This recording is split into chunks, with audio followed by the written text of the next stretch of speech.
This episode of the Forge Podcast is brought to you by the generous donations of Theo Fattel, Edward Hart, and Brady Turner, along with all of our other amazing Patreon supporters. If you would like to become part of the Forge community, you can learn more at patreon.com/ForgeGenesis. Thank you. Correctly with the correct amount. D20 Radio, where gamers roll. www.d20radio.com.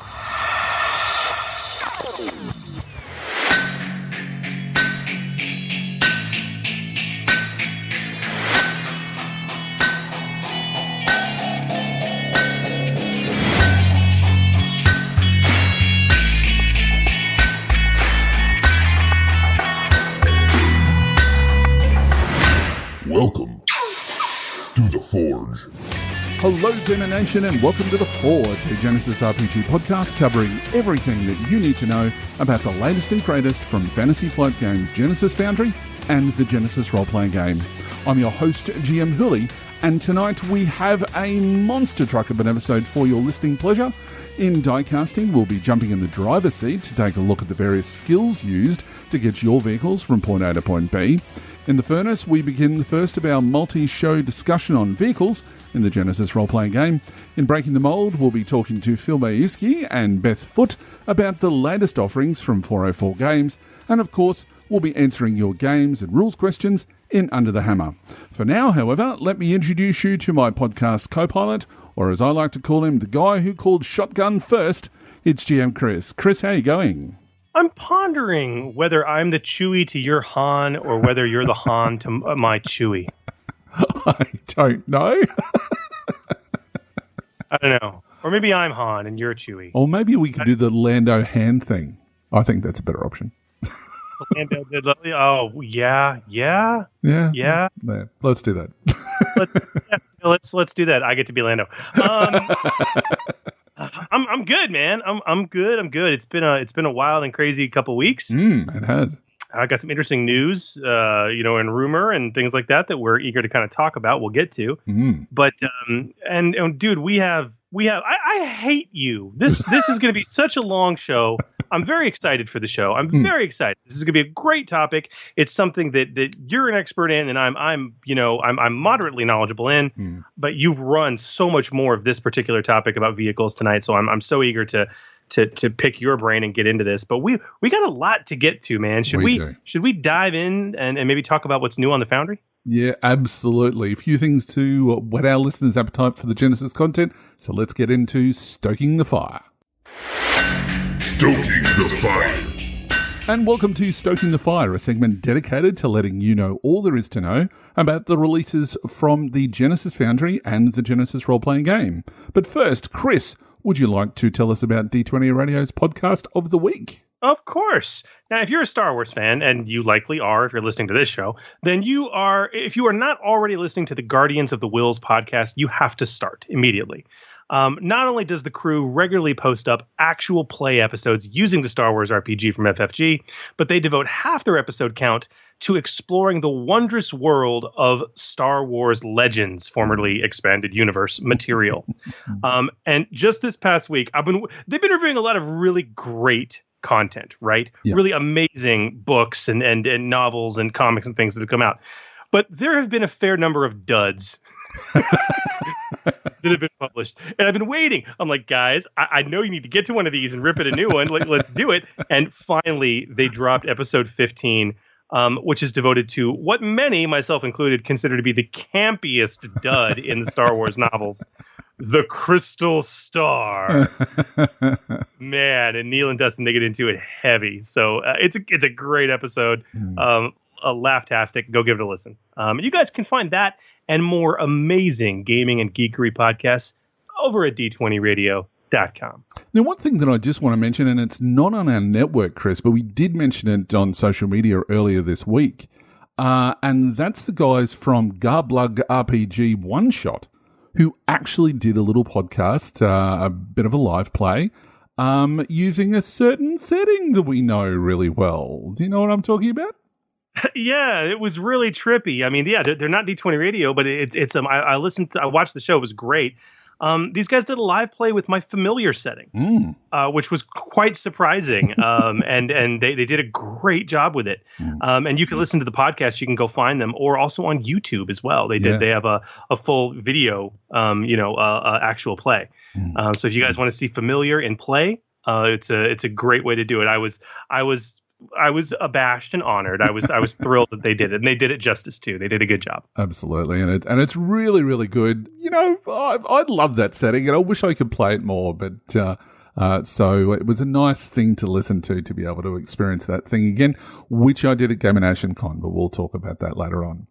So before we get into things, last week you posted up an announcement that set the internet into a spin, especially those fans of Genesis, Star Wars and Legend of the Five Rings RPGs. Now, I think it would be a little amiss for us to not talk about that for a moment. So what actually happened? Well, just, as we communicated on this show some time ago, right around the first week of January, the sad news that Fantasy Flight had laid off their entire RPG staff. And there were a lot of rumors floating around. FFG wasn't confirming anything. People are saying, okay, how are you going to make RPGs without an RPG staff? And some people said, well, they're going to go for the freelancer model. We knew they had also actually hired someone back into the fold, friend of the show, who's actually been on with us, Katrina Ostrander, who was brought in as head of story. So that was really positive news. But we at D20 Radio were able to independently confirm from someone in the organization that the long-term plan was to discontinue RPG development. And, that's not entirely surprising when you consider they laid off their RPG staff. Honestly, it really hasn't surprised me personally since, the Asmodee purchase. And Asmodee, the year prior to purchasing FFG, was purchased by a French private equity firm. So, private equity firms exist to fatten up companies for sale. That's what they do. And when you're doing that, you get rid of all your low margin product portfolios, and RPGs are very low margin. We wrote about it. There was actually a Twitter confirmation, very brief. Also, somebody actually since she works there, talked to Katrina Ostrander, Lee, about it on Twitter, and she very briefly confirmed that that's what she'd heard as well, which was interesting. But yeah, the internet kind of went crazy, as you can quite imagine. And just recently, in the past week, FFG actually released a public announcement saying the opposite. They didn't do it like through an official channel. It was through like comments on like a live broadcast they were doing. Yep. Where they basically said, no, we don't, we have plans, stay tuned, an announcement will come soonish.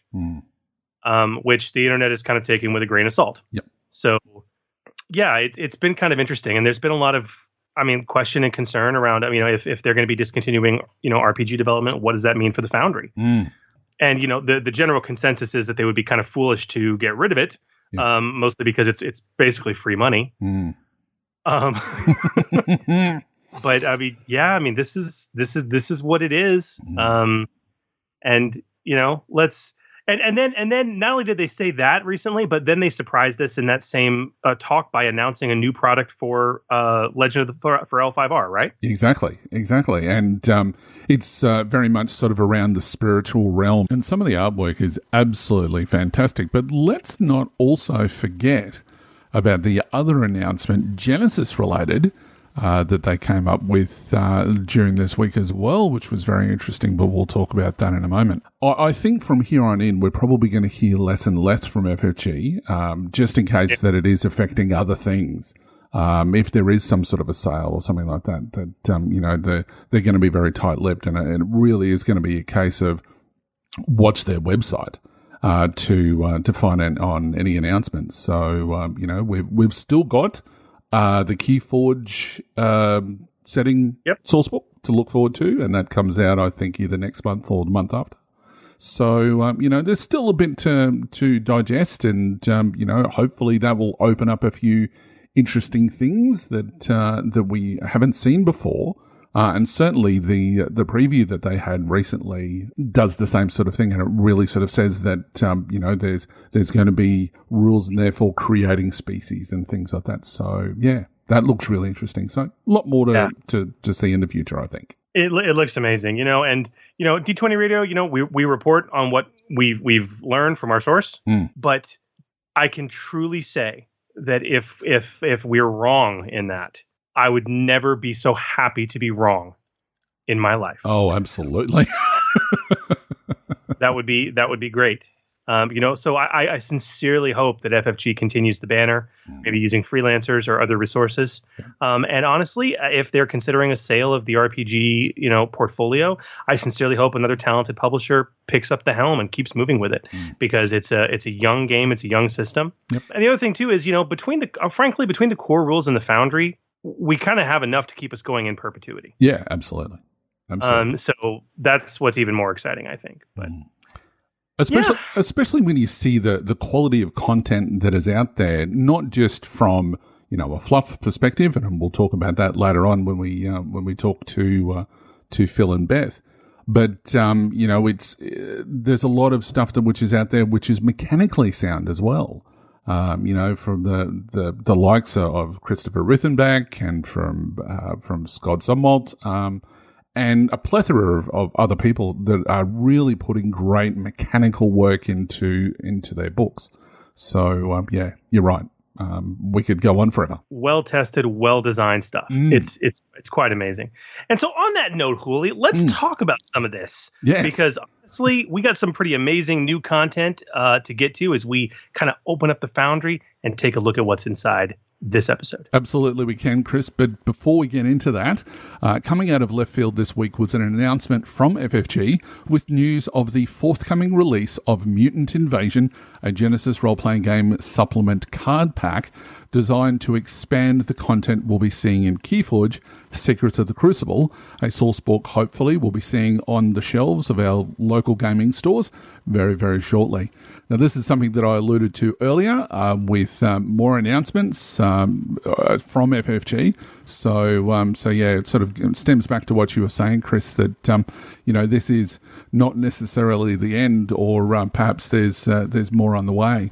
Now, in this article, FFG tells us that the pack contains 40 oversized cards stuffed with information for players and game masters alike, a brand new playable species for the game, rules for incorporating the mutative dark amber or however it's pronounced into your games, adventure builders, locations, and over 30 NPC adversaries to populate your adventures.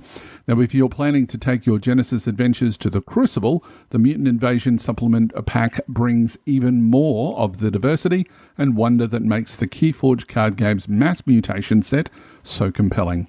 They also give us some samples of the fantastic artwork and a preview of one of the adversaries' Bad Penny. Now, she's an elusive elven rogue. Along with that, she has a bit of a backstory there, several story options on how to bring her into your Keyforge campaign, and all of the Genesys stats that we love from these adversary decks.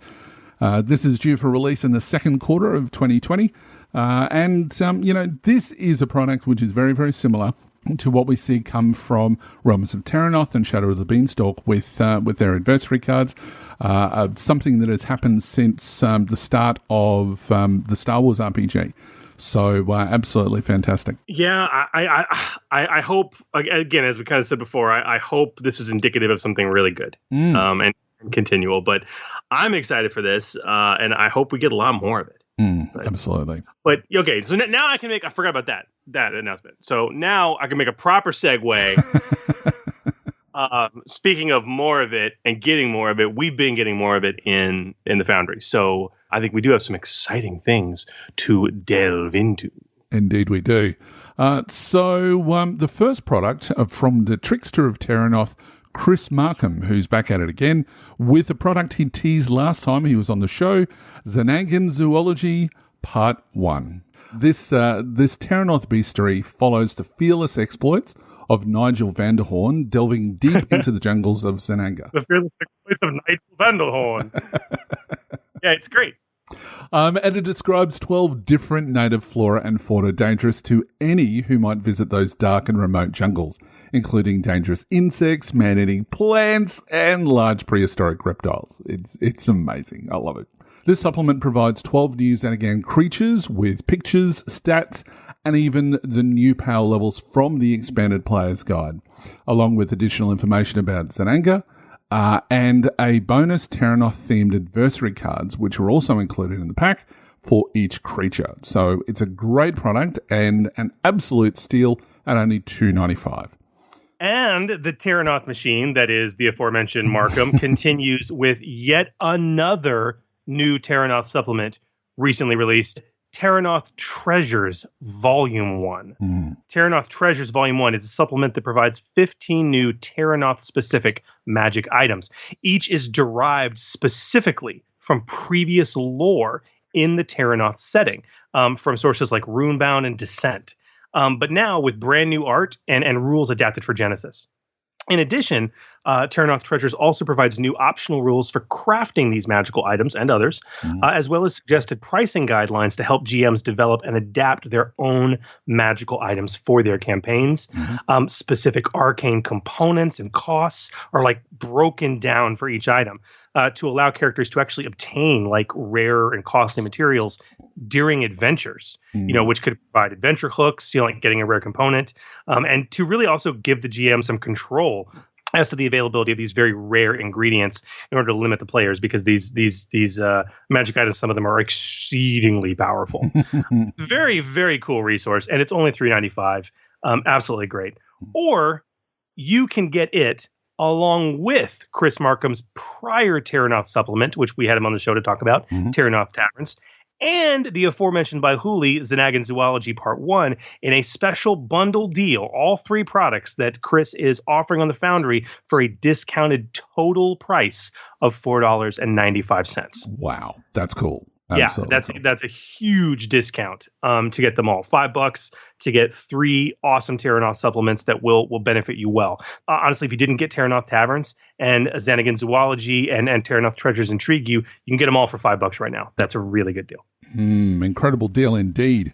But there is something not included in that bundle, and that's yet another supplement by Chris Markham. The man is a literal machine. Sneaking into the Foundry just before our recording is Ministries of Minara, a fantastic supplement expanding on some of the gods of Minara, first introduced in Realms of Terranoth, as well as some additional information about gods referenced in past Terranoth lore. This product goes into specific details about 10 gods and includes an example of each god's holy symbol and more information about the clergy of each deity. It also provides additional information for GMs so that they can use the gods in their campaign. This is a great supplement that will be handy in my own games and hopefully all of our listeners as well. It's a fantastic price point of only $2.95, and really it is a supplement not to be missed. So absolutely fantastic. Go and check it out. Speaking of machines, next on the list is the return of some much fan-loved goodness from the master himself, Keith Capel, who comes back with yet more content for his Ready Fight Compendium with the third microsupplement number 3, War Done Stone Grip. Great name. I love it. It includes the full details for the NPC adversary War Done Stone Grip, a monk with a crushing grip. It has an in-depth NPC write-up that provides story hooks, motivations, and advice to work War Drum into your campaign and bring him to life at the table. It also gives us the details of one brand new faction, the Order of the Pure Stone, a group of iconoclast dwarven monks dedicated to freeing mountains from dwarven mining at any cost, along with guidance for reskinning the kung fu animal forms in the new Order of the Pure Stone's mineral styles. And this micro supplement also gives us one new Realm of Terranoth career, the Dwarven Monk. Amazing content. It's absolutely fantastic, and it's only $1, so you've got no excuse. Go buy it right now. What he said. And next up is a new adventure from the man himself, Scott Zumwalt. with a new release called And the Stars Never Rise, a something strange Genesis adventure. And based on the title alone, I would think it almost sounds Lovecraftian, which is freaking awesome. This adventure takes 3 to 6 player characters through a simple story that serves as a really great introduction to the world of something strange. Included are 6 complete pre-gen characters with artwork backgrounds. Also included are library research rules. Something that he didn't have in the original setting book. But honestly, they're really cool. They're compatible with any Genesis setting, actually. And dude, just as usual, another beautiful and outstanding product from Scott. And at $4.95, it's a great way to dip your toes into something strange. If you haven't already, it's a really fun setting that can, at its core, is a lot of fun in terms of what he's laid out, but can be used to accommodate virtually any type of modern horror sci-fi role playing. So awesome sauce. Yeah, and Scott's certainly done a lot of playtesting with this. I've seen his posts around asking for playtesters, and he's been shipping that around the country. A lot of people in LA, because he obviously spends a bit of time in there. But anyway, and we've also got more content that has hit the Foundry from our friends of the podcast, 404 Games, with their latest release, Starcana, the Silver Files. This huge and amazingly well-written product is the first expansion to the Starcana campaign setting, focusing on the mysterious force of Starcana. The Silver Files contain details on locations within the galaxy that are influential to Starcana and a newfound phenomenon known as bleed. So, hopefully we'll be hearing about that very shortly. That means places that are scattered across the galaxy where Starcana changes the landscape itself. If that doesn't get you wanting this supplement, I don't know what will, and it's only $7.95. So, this product is amazing, and honestly, we can tell you more about it and rave on about it, but why hear about it from us when later into the episode of The Forge, you can hear it from the horse's mouth when we speak with Phil Maiewski and Beth Foote of 404 Games about this great product. It is a good product, and I cannot wait to chat in depth about it. But we have one more thing to talk about. Lastly, we have an exciting, yet also somewhat sad, new entry from Roy Altman, a.k.a. RPG Narco. Kind of the accessory maven is what he's become. So if the rumors that we talked about are true and FFG does ultimately shutter their RPGs in the long term, we're going to have a hard time getting dice. And to that end, Roy brings us the Genesys Dice DIY Kit for $3.99. The product actually comes with 2 separate PDF template files. The first is literally a Genesys Dice Stickers template, which for those of us who were around for the Star Wars beta, we know those sticker templates all too well, because the beta was really before the dice came out. So you can literally use your home printer and sticker paper, like a full-page sticker sheet, to transform any standard RPG or blank RPG dice set into a Genesys dice set. Then, for the more bold among us, it also includes the second PDF template, is the Genesys Dice Papercraft template. For if you don't have any access to physical or even digital dice whatsoever, you can print, cut, fold, and glue to create your own handmade Papercraft Genesys dice. Roy, I love you, and I please understand the sentiment by which I say this. I hope this product doesn't need to sell well. I sincerely hope it won't be needed, but in case it is, thank you for bringing it to us. Yeah, absolutely. The interesting thing with I can't imagine cutting them all out and pasting them all together. That would just be maybe it's just not. I do papercraft terrain with my kid. Really? Wow. Oh yeah, she has a ball doing it. It uses a lot of printer ink, but it's well worth it, man. Yeah, very, very cool. Now, you can obviously find these and many more great Genesys Foundry content over at drivethroughrpg.com by simply performing a search using the words Genesys Foundry. And while you're surfing the web, why not jump over and become a supporter of the Forge podcast by joining our Patreon?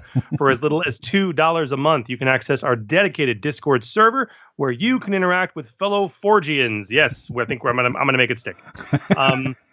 Or perhaps, I don't know, it was Alex Newbold, one of our fans, suggested on Facebook our fans should be called the Blacksmiths. Yeah, we'll keep working on it. Okay, then. Well, anyway, higher tiers in the Patreon provide priority for your game and rules questions, with our largest tier not only providing you with a special thank you at the top of the show, but also a special monthly get-together with either myself or Hooli to discuss your Foundry product or your ongoing campaign. And some of the stuff we've been getting is pretty damn fine, let me tell you. Of course, no matter how much you can spare is appreciated, and all of your donations really help us out. It helps the podcast directly so we can continue providing you with excellent regular Genesys content. That's right, Gamer Nation. Join the Forge community by becoming a supporter at patreon.com/Forge Genesys. Mm-hmm. Okay, Hooli. Yes. You buckled up? I'm buckled up, but I'm ready for some serious rules discussions. Damn right.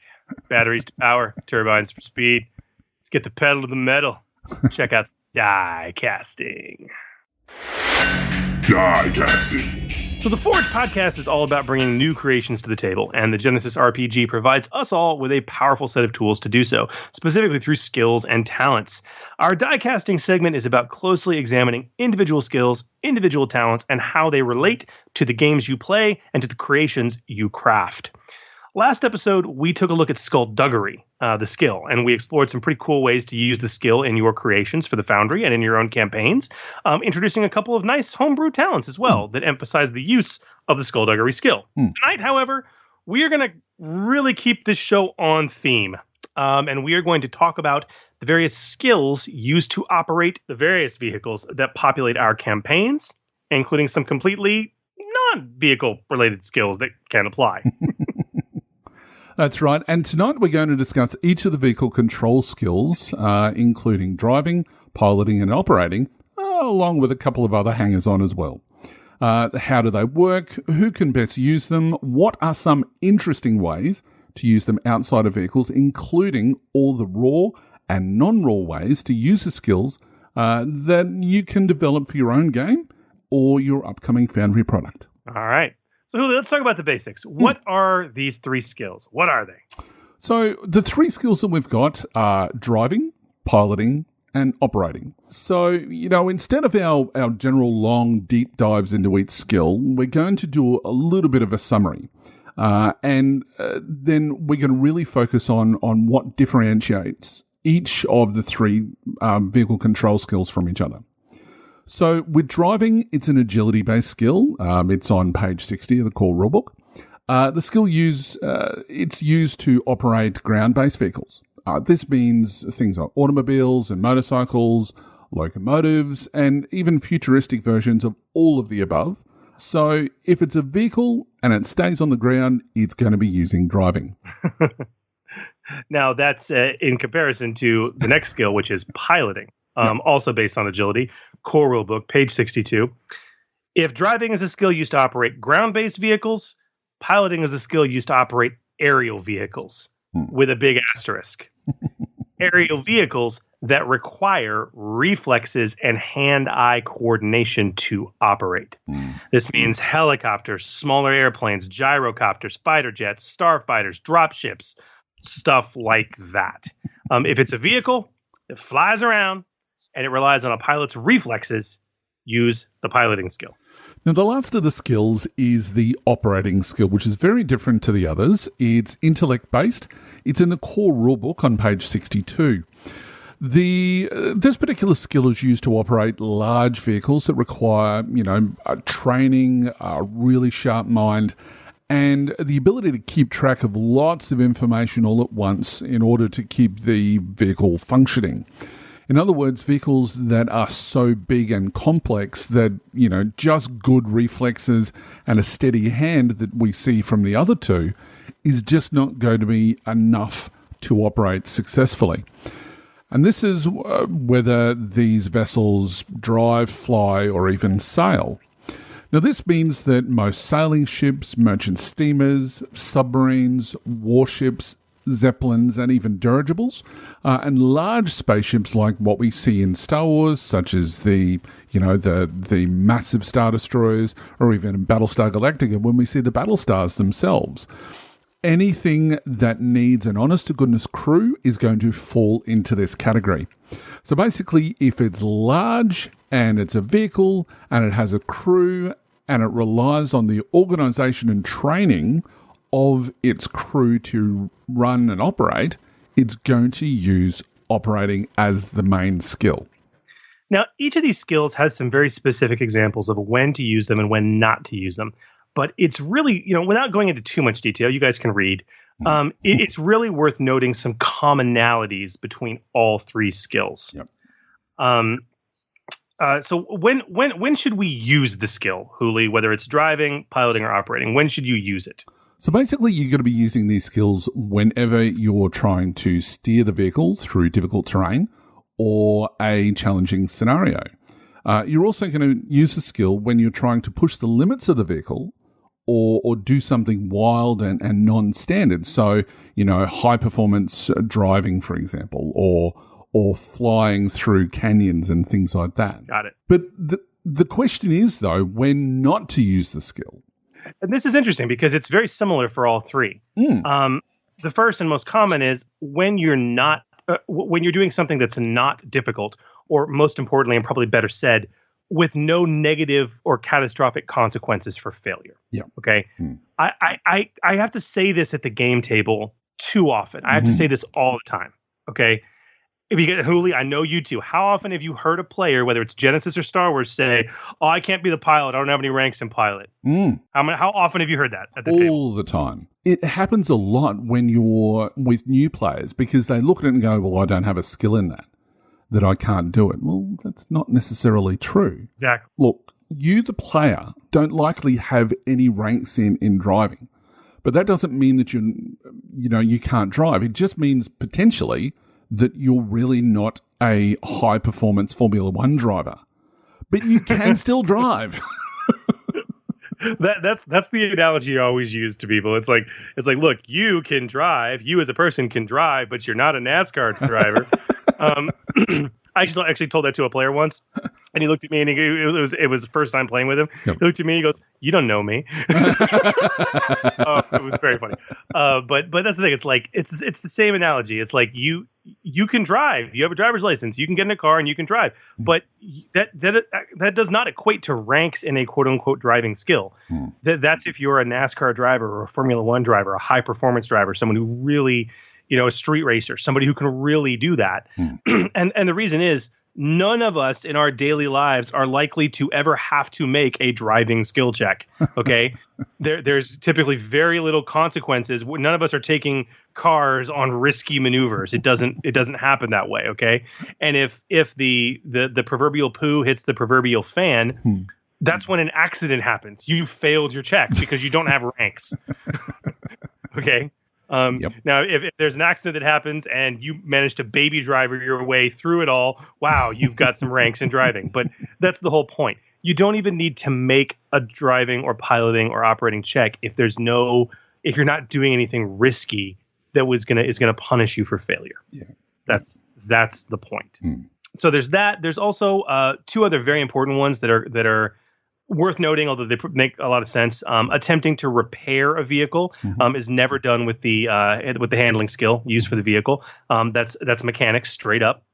Also, firing a vehicle weapon or a weapon that's mounted on a vehicle.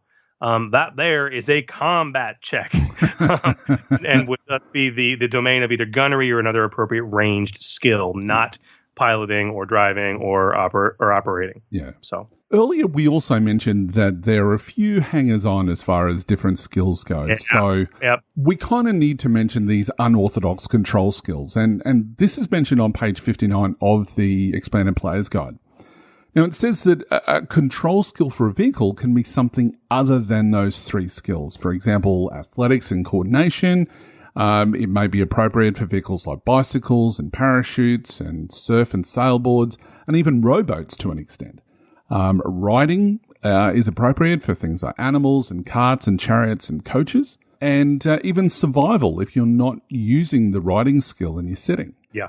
Now, an argument could be made even, and this is a bit of a stretch, but it could even be made for resilience for the same reasons that we discussed back at episode 9, when we talked about marathon runners versus sprinters. So just remember to allow your players to use a skill that they feel may be appropriate and can readily justify it. Remember to increase the difficulty based on how removed it may be from the skill that should be being used. Yeah, absolutely. And, like for something like a long distance rowboat race, yeah, I could see resilience, but not to control the vehicle, just to win the race. Yeah, exactly. Nobody's doing high risk maneuvers or collisions in when racing skulls. It doesn't. This is true. It doesn't work that way. But even consequently, if you watch like yacht racing, Yep. which is like the douchiest rich people sport outside of polo. If you watch that, where you have these crews of like 12 guys that are constantly, turning those massive cranks and stuff like that. I mean, that is operating. The person at the tiller is operating. He's calling out commands. He's keeping track of 72 things at once. And that is operating. Yeah. But if you're working that into an encounter or a skill challenge or something, and you wanted to call for something like athletics or resilience at an appropriate moment, I mean, yeah, those guys are working their butts off, man. It's physical work. Yeah. Yeah, it totally makes sense. Don't limit yourself, but also realize that, again, if use what skills appropriate when it's appropriate. Yeah. We'll come to that a bit. Yeah. And just on that, I don't know what sort of sailing stuff that you guys have in America, but I know that in Australia we have the Sydney to Hobart yacht race. And it's intense. Like they've got to go basically through the Bass Strait, which is one of the most notorious pieces of water on the planet. And yeah, when they've got to go through that, it's insane. And there are many people who've been washed overboard and died from this sort of thing. So it's something like operating is just clear that the person who's in charge is obviously the one that is going to be making the skill check. But if you're doing something like that in any sort of setting, you'd be making resilience checks and whatever else, but you'd probably be treating it as a skill challenge. And my earlier comment about yacht racing being like the douchey rich man sport, that's a very I'm not wrong, but I'm only right. I'm only right through the lens of America. I need to check myself there, because when I think about Oz, or the Netherlands, or other countries with a humongously strong national maritime tradition, I can imagine it's a lot less rich douchey. Here in the States, it's like almost entirely the domain of like, Nantucket Island and the Hoyt-Toot, but yeah, okay, yeah. And I don't know, but it's dangerous, man. It's like you say, it's dangerous. What a fun encounter that could be, though. I don't know if we'll get to it this episode. Maybe in our next episode, but I know we'll be talking about chases. So yeah, very, very cool.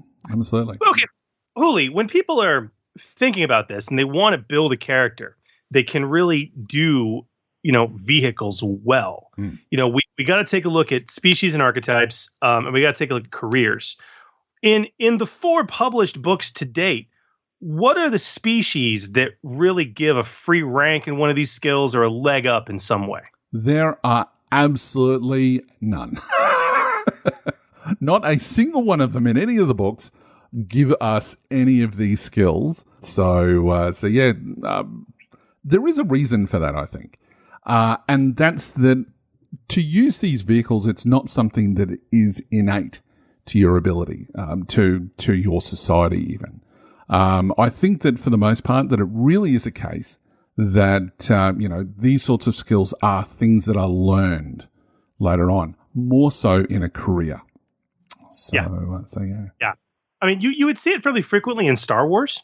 But then again, as we said before, you've got 1,000 developed species in Star Wars, right? And some of them are millennia old, and their culture may revolve around space travel. And so having like a rank in piloting as a natural facet of your species is sensible. But I mean, that's, again, Star Wars tends to be the exception on a lot of things. Yeah, absolutely.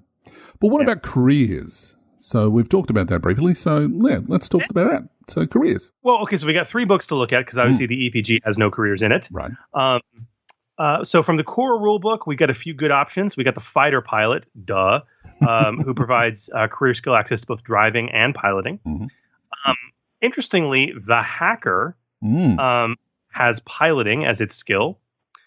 Perhaps even more interestingly, although I can understand it when you think about war zeppelins and dirigibles, the mad scientist gets operating as a career skill. And also, of course, operating as a career skill for the starship captain, quite sensibly. Yeah. Now, Realms of Terranoth has none, sadly. Operating doesn't even get any love. So, yeah. I mean, come on, there's no sailing ships in Terranoth. Come on, guys. Of course there is. But I mean, obviously, if there were to be any sort of expansions later on down the track, if what we were saying before is true, that, there may be something that would include operating. And that would obviously be similar to your starship captain, except that it would obviously be a sailing ship captain. And things like that. A pirate would obviously have operating as a career skill. So things like that. But in Realms of Terranoth, it doesn't have any. But Shout at the Beanstalk, however, has a lot. So we've got... Understandably. Oh, obviously, because vehicles are such a big thing on that setting. So we've got the Bounty Hunter, who has driving. The Courier, which has driving and piloting, which makes a lot of sense. The Roughneck, who uses operating and piloting, and the Tech, who uses operating and piloting. So quite a number there, which is really kind of cool. Now, Holy, a question for you, man. I mean, Realms of Terranoth doesn't have skills for vehicles at all. Does that mean that vehicles can't be used in that setting? Not at all. And I really think that we have to look at the EPG, so the Explained Player's Guide, because it gives us stats for chariots and coaches. And I know that even in the first adventure that was available as a downloadable PDF from FFG, had a stagecoach that one of the main NPCs was using. And I know that in the live play that I did for Dicepool, we had a stagecoach chase where the PCs basically jumped on horses and whatever else. So, they can be certainly used. Now, yes, they are horse-drawn carriages, and we'll talk about that in our next segment, but riding skill can easily substitute in a driving check to do the same thing as we've mentioned earlier. In that note, both the Scout and the Warrior gain riding as a career skill in Realms of Terranoth. So, okay, species leave us a little lackluster, but I get it. We got some strong careers that are out there to give us good access to some of these vehicle skills. What about talents? I will say I was a bit pleased to go through all this, and we're going to go through them, guys. But when we've taken a look at some of our more recent skills, we've had a bit of a dearth of talents related to that skill. Not so with driving, piloting, and operating. No, there is an absolute plethora, and it's fantastic. So let's go through them. So the first one that we have is Daring Aviator. Now that's in the core rulebook. It's on page 75, and it's a tier 2. And it's active incidental. It is a ranked skill. And before you make a driving or piloting check, you can add a number of threat to the result to add an equal number of successes. The number may not exceed your ranks in the talent. Really, really handy if, you don't mind doing a little bit of damage to your car or vessel or whatever it is that you're using. I love the flavor of this talent. Whenever flavor can be represented through such good mechanics, yep. I absolutely love it. And yeah, it's literally, you're pulling it off, but you're tearing the hell out of your vehicle. I'm really sort of like picturing Han Solo and Kira in Solo, where they've gone through that small little... there's an alleyway that his speeder just doesn't quite fit. And he's obviously done, well, I'm going to make it to the other end, no problem. Yeah, but obviously a few too many threat were added to that check. So yeah. Then we have, next up from the core rulebook, page 77, tier 3 talent, Barrel Roll, which was never officially put into the Star Wars rules. but was created by community members. I think Phil was the first one to actually create it as not a talent, but like an additional action that really informed a lot of this. So I absolutely love it. And this works a bit differently, but when piloting a starfighter or an airplane of silhouette 3 or less, when your vehicle suffers a hit from a range combat check after the damage is calculated, but before armor is applied, your character can have their vehicle suffer 3 system strain to reduce the damage suffered by a number equal to your ranks in piloting. So if you've got 3 or more ranks in piloting, this becomes a very positive sum game. You can take 3 system strain to, avoid 4 or 5 potentially damage to your ship, which I think is pretty darn cool. Yeah. And even if you only have a rank or 2 in piloting, sometimes avoiding 1 or 2 damage can keep your ship going when it otherwise would not be, for the cost of some system strain. So very handy talent. Absolutely. One of the things that I love about this talent is that it follows the same rule process as parry. So you're not having to learn an entire new sort of way of doing things. So it's really kind of cool there. Now, the next one is Full Throttle. Now, it's also in the core rulebook, page 78, and it's another tier 3. It's an activation, and it's non-ranked.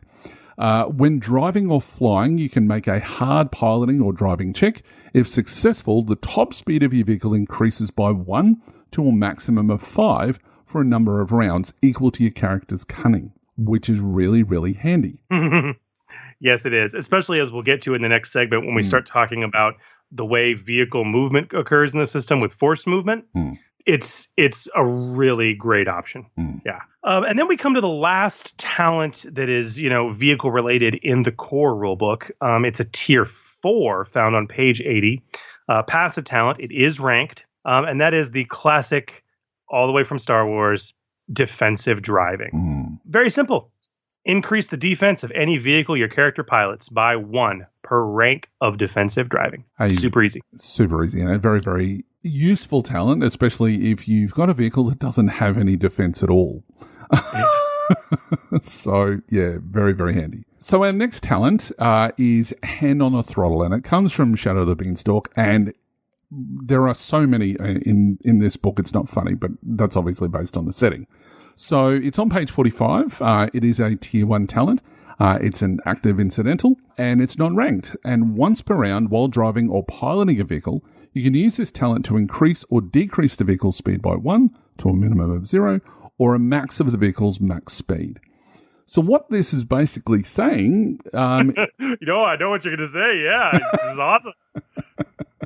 So yeah, this is... it's fantastic because it's an incidental. And we'll talk more about what sort of actions and whatever else you can do it around.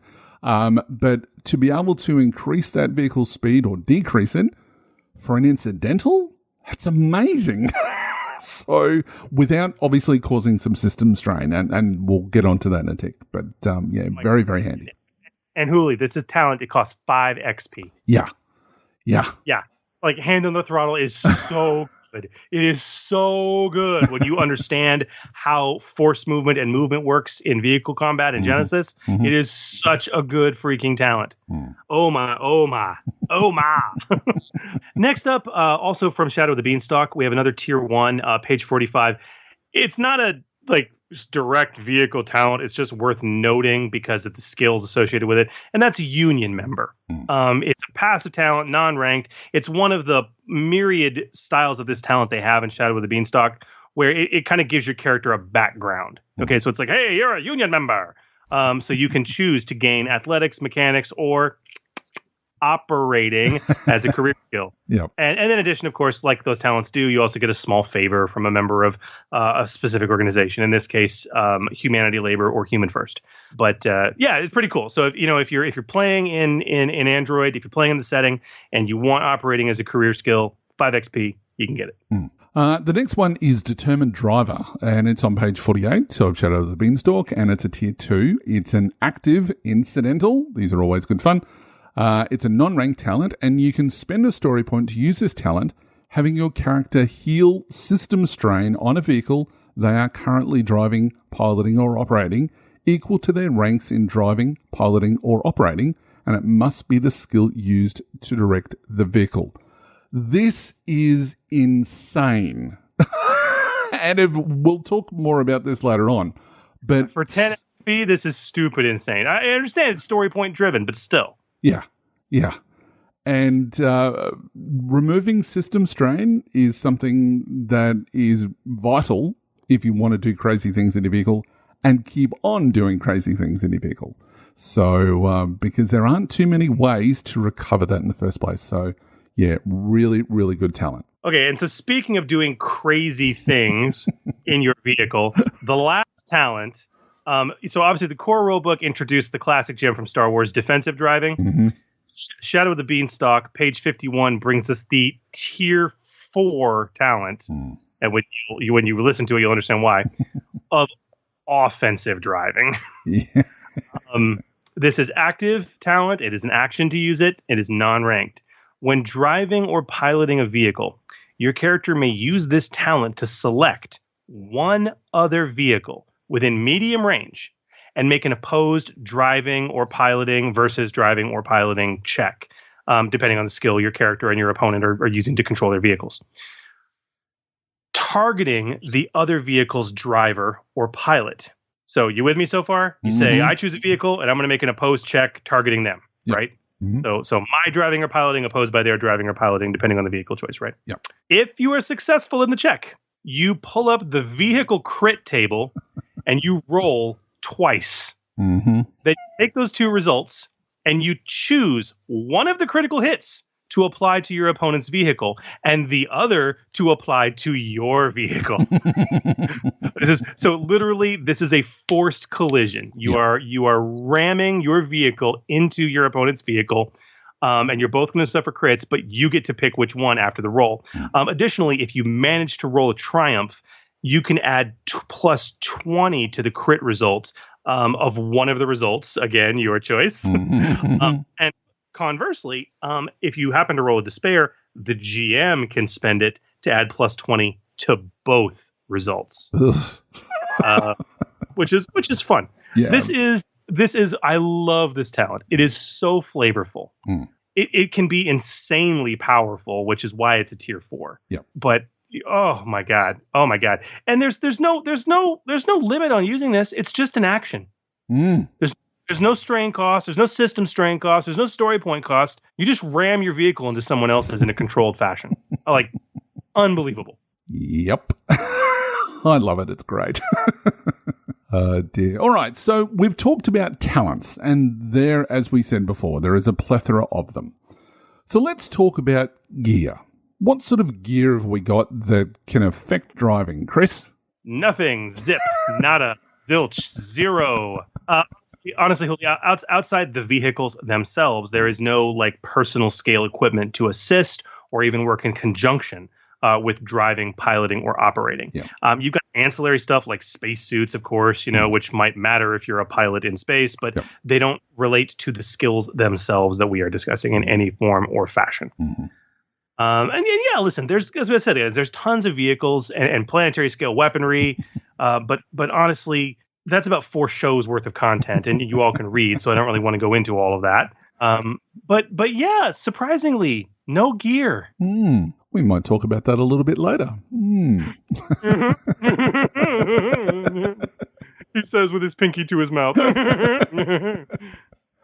All right. Now, the thing which obviously goes on in any sort of chase or any sort of combat involving vehicles, you're obviously going to be making checks and rolling advantages, triumphs, threats, and despairs. So let's talk about some of unique ways of doing that and some of the ways that they sort of talk about in the rules themselves, whether it be either Star Wars or Genesys. Yeah, I think it's interesting. Like steering checks, which is the colloquial term, as we'll come to in a bit, we're using for these types of vehicle checks, right? Whether it be driving, piloting, operating. Yep. Steering checks are almost always made in structured encounters, okay? Usually when combat is also taking place. Yep. And this is actually a very helpful thing because it means that combative effects and capability can easily inform how we apply advantage, triumph, threat, and despair. This means that those wonderful suggestions in the core rulebook of, hey, here's some great suggestions when you're in combat of how to spend advantage, triumph, threat, and despair can also, for the most part, be equally applied to the corresponding vehicle steering checks and if you roll those results. Now, in Star Wars, we obviously have an entire table dedicated to it. And the reason is that starships play a big part in that setting. And so they've obviously gone to that next level. Genesys obviously has to take a more generic approach, hence the reason why it's the way that it is, that it sort of just suggests that you use the regular advantage, triumph, threaten, despair table. In this sort of regard, advantages can be used to push boost die to future checks, to other people using gunnery on ships, or even repairs to a certain extent. You can add narrative elements such as terrain and obstacles to add setback die to your opponent's checks as well. One thing, though, that it can't do, and a lot of people have asked me this question, that in the table for using advantage, triumphs, threats, and despairs, it says that you can use advantage to recover strain. It doesn't say system strain. So basically, you can't use advantages to recover system strain on your vehicle. As I said before, recovering system strain is something which is really, really hard to do. And it has to be managed through mechanics checks by other people who might be on board the vehicle, or yourself if you're in a fighter pilot that is alone in their own ship. So it really is the case that is the only way to do it. And we mentioned the other talent before. As far as Star Wars goes, because I know that a number of people will obviously be listening to this episode because, vehicle combat still occurs in the Star Wars setting, and we kind of are suggesting that you should be using this system as opposed to the system from Star Wars, is that the only one that I'm aware of that does something similar to this is Jetpack Mastery, and that's from Collapse of the Republic, and it only applies to jetpacks. So it is something which is really, really rare to recover system strain. So something to keep in mind when it comes to advantages, that you can't do it that way. Yeah. And, these are very good points. I mean, so on the whole, you can use the combat level effects for advantage, but not to recover system strain. Very important. Mm-hmm. And the same goes for triumph. If you roll a triumph, just like on a combat check, a triumph can change the entire narrative of the encounter. This means that, encounter level hazards could be totally resolved, for example, or not affect you. Perhaps you can even change the environment to suit you. And then, of course, push upgrades and other things to the next checks to go, getting, free maneuvers, things like that. All the good classic stuff you can do with Triumph. In combat, you can do with, steering handling checks as well. Yep. Now, with threats, you can pretty much do the complete opposite of what we've just talked about with advantages. You can push setback die for future checks. And the one thing that you can do that you can't do with advantages in reverse is that you can actually cause system strain using threat for a one-on-one basis. So if you're suddenly running out of ideas, that may be a way that you can affect a vehicle. The one thing to take into consideration when you're GMing, though, is that system strain is normally lower than hull threshold. And we'll talk about those terms later on. But you've just got to be really careful, especially when you're talking about smaller vehicles, is that they don't have a lot of system strain. So just be mindful of that, because you just don't want to be a bit of a douche as a GM and always be hitting the system strain, because then players are just going to go, I'm not going to be using these vehicles anymore. And that really removes an entire fantastic element from your game. So yeah. This is one of the things I wish wasn't codified. As a GM, I got to echo Hooley's advice. You really need to be cautious here. Yes, you can use threat to inflict system strain. However, as Hooley said, you need to be extremely judicious about it. As a GM, personally, I can't recall when I have ever done it for single person vehicles for two reasons. One, because look, when you do it for a large vehicle, one, it's got a larger strain threshold to handle it. Okay. Two, you typically have several party members on board that vehicle, one of whom can take the time and the actions to recover that strain. Yep. If you're dealing with, automobiles, motorcycles, snub fighters, okay, where you've got one pilot, their actions are typically going to be spent shooting and trying to survive and drive the ship. And so forcing that action economy into system strain recovery through mechanics is a little cheap. It makes it less fun. Yep. So I would seriously echo Hooley and caution against this specifically for single-person vehicles, especially, I should say, for single-person vehicles. Make it a rare thing that you do this at all. Yep. So unless you've got an R2 unit, and they're great for that sort of thing. Again, you've got other crew members. Exactly. You can handle, right? Exactly. That's the distinction. But what about despairs, Chris? Oh, man. Well, I mean, just again, like combat, you can use them the same way despairs can be used. But with vehicles, you have another special thing you can do with despairs, and that is collisions. Whether you're driving down a street, flying through a crowded skyway, or rocketing about an asteroid belt, you roll that despair, you done hit something, son. You done hit it. It's time to be rolling on that crit table.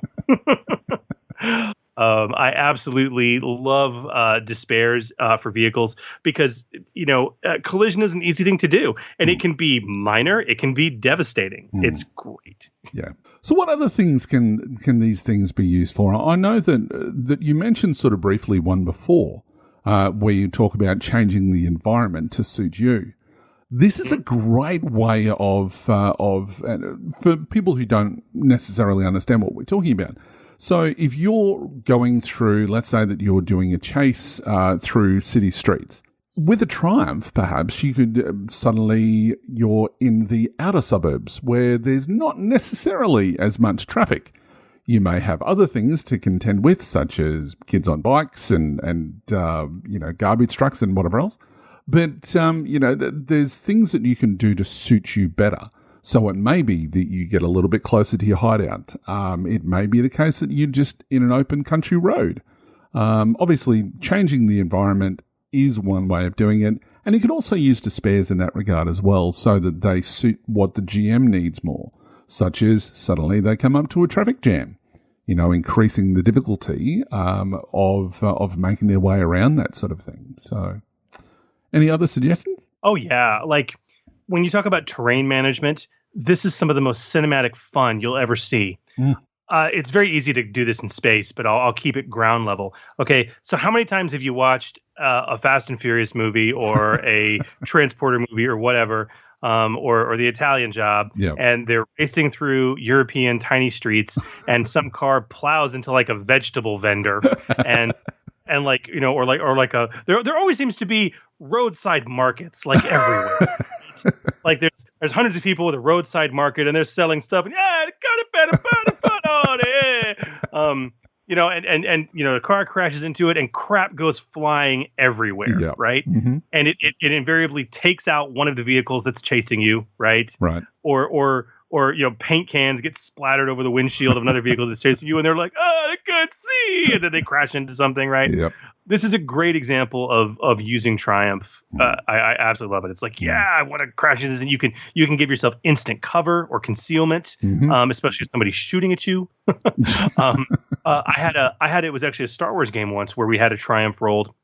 It was a freighter, and they were desperately trying to escape and get past sort of this orbital junkyard they were in and get clear of it so they could put in their astrogation coordinates and get the hell out of there. And they had at least 6 snub fighters on their tail firing at them.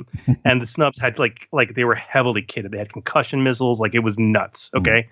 And one of my guys rolled a Triumph actually on a piloting check. And he was like, God, what do I want? What do you do? What do I want to do with the Triumph? He goes, okay, this sounds crazy, but we're in this ship junkyard. I want to graze one of the ship's underbellies with my ship, and I want to hit like a fuel tank or something. And I want to in zero gravity, I want to spray a mist of fuel or foam or atmosphere or something all throughout to provide concealment. In space. And I was like, that's a freaking brilliant. I love it. And so they narrated it out and they hit like an old oxygen, fuel cell, and it started spewing liquid oxygen everywhere. Right. And it created awesome concealment. It created heavy concealment, almost like smoke in space, to the point that it was like 2 setbacks for other guys attacking them. It literally saved their bacon. Yep. So yeah, there's all kinds of fun stuff you can do, but and even more so, and I think comes a lot more naturally because again, as we said, these kinds of checks are usually handled in structured encounters and combat encounters anyway. And those of us that are familiar with the system and are familiar also with Star Wars before it, we know how to handle this stuff in combat encounters. Yeah. We know. But yeah, just basically be creative. And whether it be despair, suddenly a truck comes out of the way, but they've rolled a triumph and suddenly their car is actually small enough to get underneath. How many times has that happened in Fast and Furious? But so all that sort of stuff. So yeah, just be creative when you're doing this and you'll be fine. But what about non-standard, non-raw ways of using driving, piloting, and operating, Chris? What's some options there? Well, okay, so interestingly, you guys are going to find that our suggestions here are a little less open than usual for die casting segments on skills. Why? Well, we said why.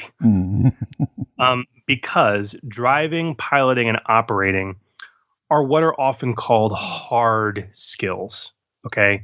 In other words, they are part of a small subset of skills called hard skills. Some people refer to them as hard skills, meaning they stand alongside combat skills and they stand alongside magic skills. Okay, magic, combat, and steering or handling skills for vehicles are all they're all used like combat skills. They're used very distinctly for specifically detailed and specifically heavily fleshed out tasks and actions that have entire chapters devoted to them in the books, okay, that occur within a structured encounter, almost always combat, okay?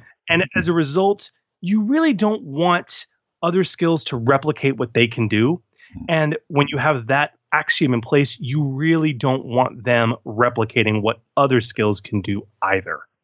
They have their place. So as a result, when it comes to non-standard uses, we really only have one suggestion for you guys, but I think it's a valid one. Yeah, and I think the only one that we're talking about is vehicle knowledge.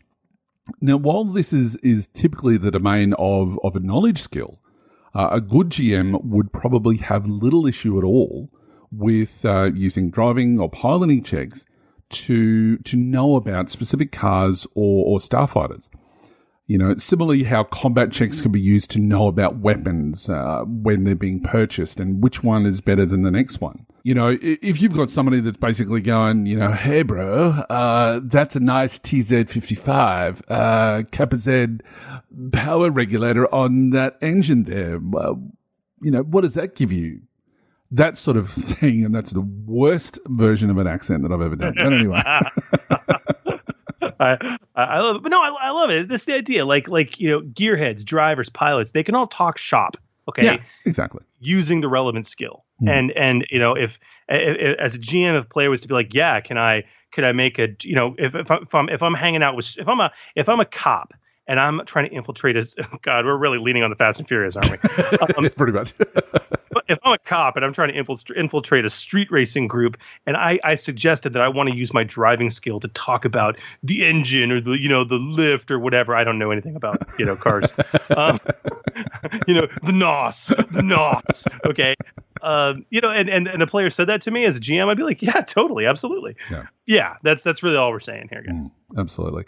And look, you could, and I'm going outside of show notes here, but if you really wanted to, you could kind of almost use knowledge, or even sort of, if you're trying to talk to someone, and this is sort of outside of the extreme, I guess, that if you had to make small talk with someone to, you know, perhaps it was part of a skill challenge, or you really want to let your friend duck in out the back, and the person who's there, you know, you could be trying to talk to them about vehicles.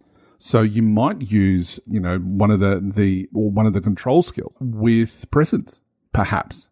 You know, that's a really different way. And I think that if a player came to me, I'd say, sure, but that's going to be difficult. And, you know, you'd be upgrading the difficulty a bit, but you might be using more presence based as they're trying to portray what they know. And they might go, but I don't have much in presence. Well, good luck. So But that's just another suggestion that I've had just off the top of my head. Now, the last thing to consider when we talk about non-standard, and in this case, now we finally get to non-raw uses of these skills.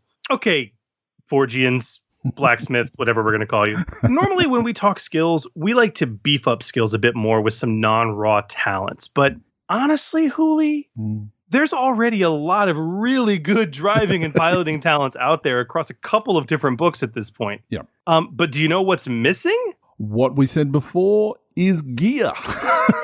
Gear. So we thought for you guys in this episode, we might take a different tactic this time around and hook you up with a few pieces of homebrewed equipment specifically designed to mesh with those 3 handling skills to aid the drivers, the pilots, and the captains out there.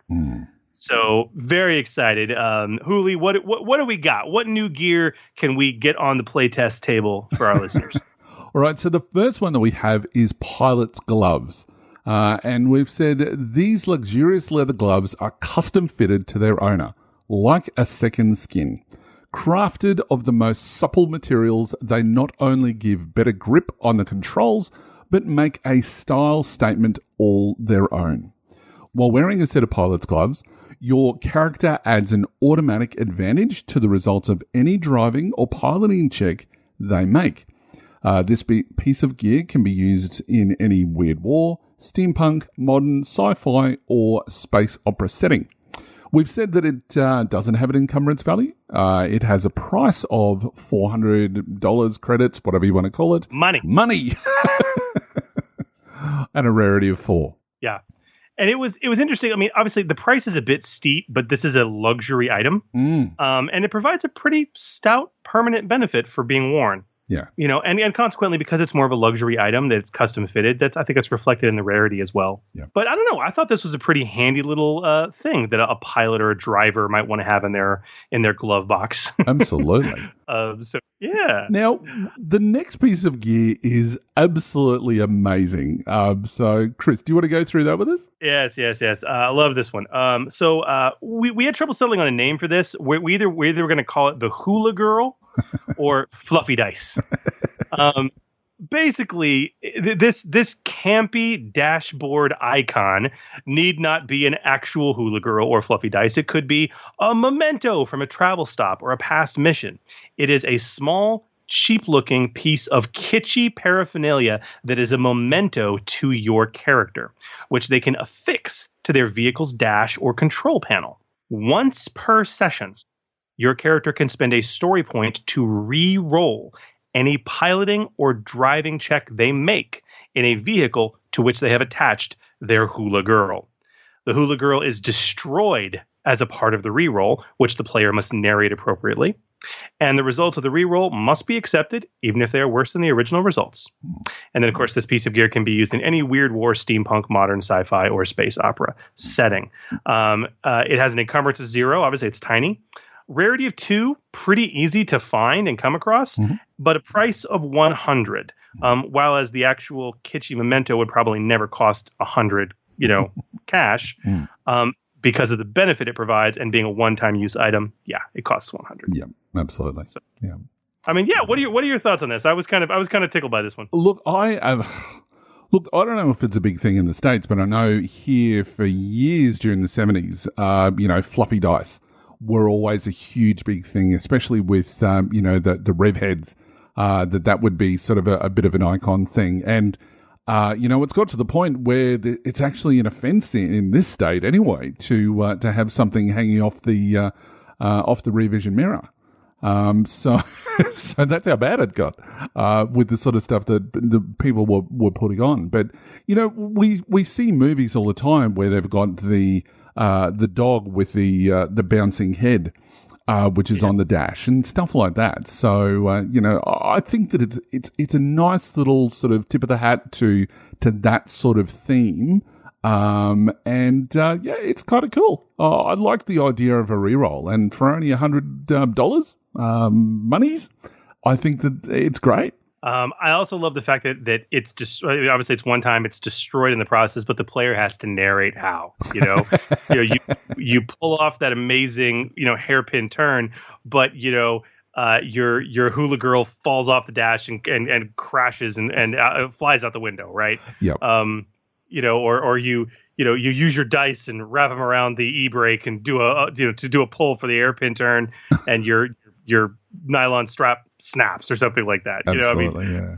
I don't know. It's just fun. It's very cool. Look, I could also see like a prestige version of this as well. That if in the next check they perform as part of that check that they get a triumph, that triumph can be spent to replenish it. Basically, there's another piece of gear that does something similar to that as well. So obviously it'll be a lot more expensive, but that would explain something like, I don't know, a set of gold dice hanging off the off the top of the cockpit in the Falcon, for example, or something like that. Yep. And our last piece of gear, which is interesting, is the rangefinder. Now, this contraption looks similar to a massive astrolabe, but consists of lens attachments, a wind speed gauge or similar device, and other range-finding tools that can aid a savvy captain. Now, while a rangefinder is aboard the deck of a ship, any operating checks made aboard the ship gain an automatic advantage to their results. Additionally, each round, one gunnery check made aboard the ship adds an automatic success to the result. Because we can't forget operating. Can't forget operating. Now, this is we'll come to it, but this is pretty powerful. Absolutely. And this piece of gear can be used in any fantasy, weird ward, steampunk, modern, sci-fi, or space opera setting. It's got an encumbrance of 3, so it does take up a bit of space.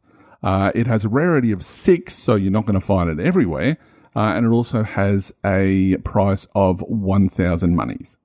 Because it's got a pretty strong benefit. Yeah. This is one of those things that, the advantage in operating checks, that's nice. But once around, getting an automatic success to a single gunnery check, which makes sense. It's a rangefinder, right? Right. And it can be used to assist one shot. That's potent. So it really needs to be reflected in the price, which it is. So that's all of those wonderful items. And I think they really add something to the game as well. So, that might open the door to someone who might be wanting to add some additional gear to assist with these sorts of checks. So I think that they're really cool. But we want you guys to play test them, get them on your table. You guys can find these new pieces of equipment, this new gear, available in this episode's download file directly at forgegenesis.com. Very nice. All right, Hooli. I think it is time to continue this vehicular conversation. Yes. And pump the bellows and heat things up as we get into the furnace. The Furnace. And welcome to The Furnace, the segment where we take a deep dive into a topic concerning custom creations using the Genesys role-playing game. Now, nothing is more thrilling than a chase through the deep forests of a long-forgotten planet, racing along inner minecart rails deep underground, or driving through high-rise building like we used to do as kids with toy cars. And yes, I'm looking at you, Fast and Furious, that we've referred to a number of times already, whichever number that is. Flying tanks, really? Anyway. Really? I'm Black Superman. What? I do love those movies, but that's a side note. Transport is better, but I still love those movies. Anyway, vehicles play an exciting part in our imaginations and always have, and especially the stories we're telling. Role-playing games are the mirror to those tales, and so the game rules covering the use of vehicles must be equally engaging. So we want to ensure that GMs and players alike can use the vehicle rules with ease. We want you to gain a better understanding of how these rules work, how to use them best in your game sessions, and how to also present them, not just when you're educating players at the table, but most importantly, when you're creating new products for the Foundry.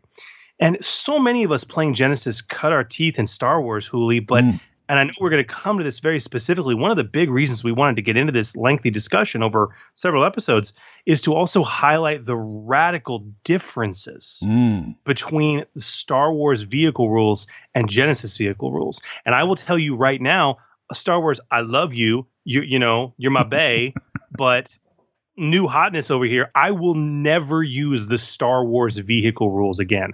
I will be using the Genesys vehicle rules in my Star Wars games. Do you understand me? And we're going to talk about why. So. Yeah, absolutely. And to that end, we've decided to dedicate an entire episode. In fact, we're going to do several to learning the nuts and bolts, so to speak, of using vehicles in the Genesys role-playing game. So put your foot on the clutch, idle the engine, and join us as we take a slow drive in through the Genesys Vehicle Rules. Now, before starting this process, Hooli, as we do, we like to set down the groundwork for the rules. We did it with Magic. We need to continue that process for vehicles, yeah? Yeah, absolutely. And so for those following on at home, you can open up your Genesys core rulebooks to page 220. Here in the optional rules sections, you'll find the vehicle rules.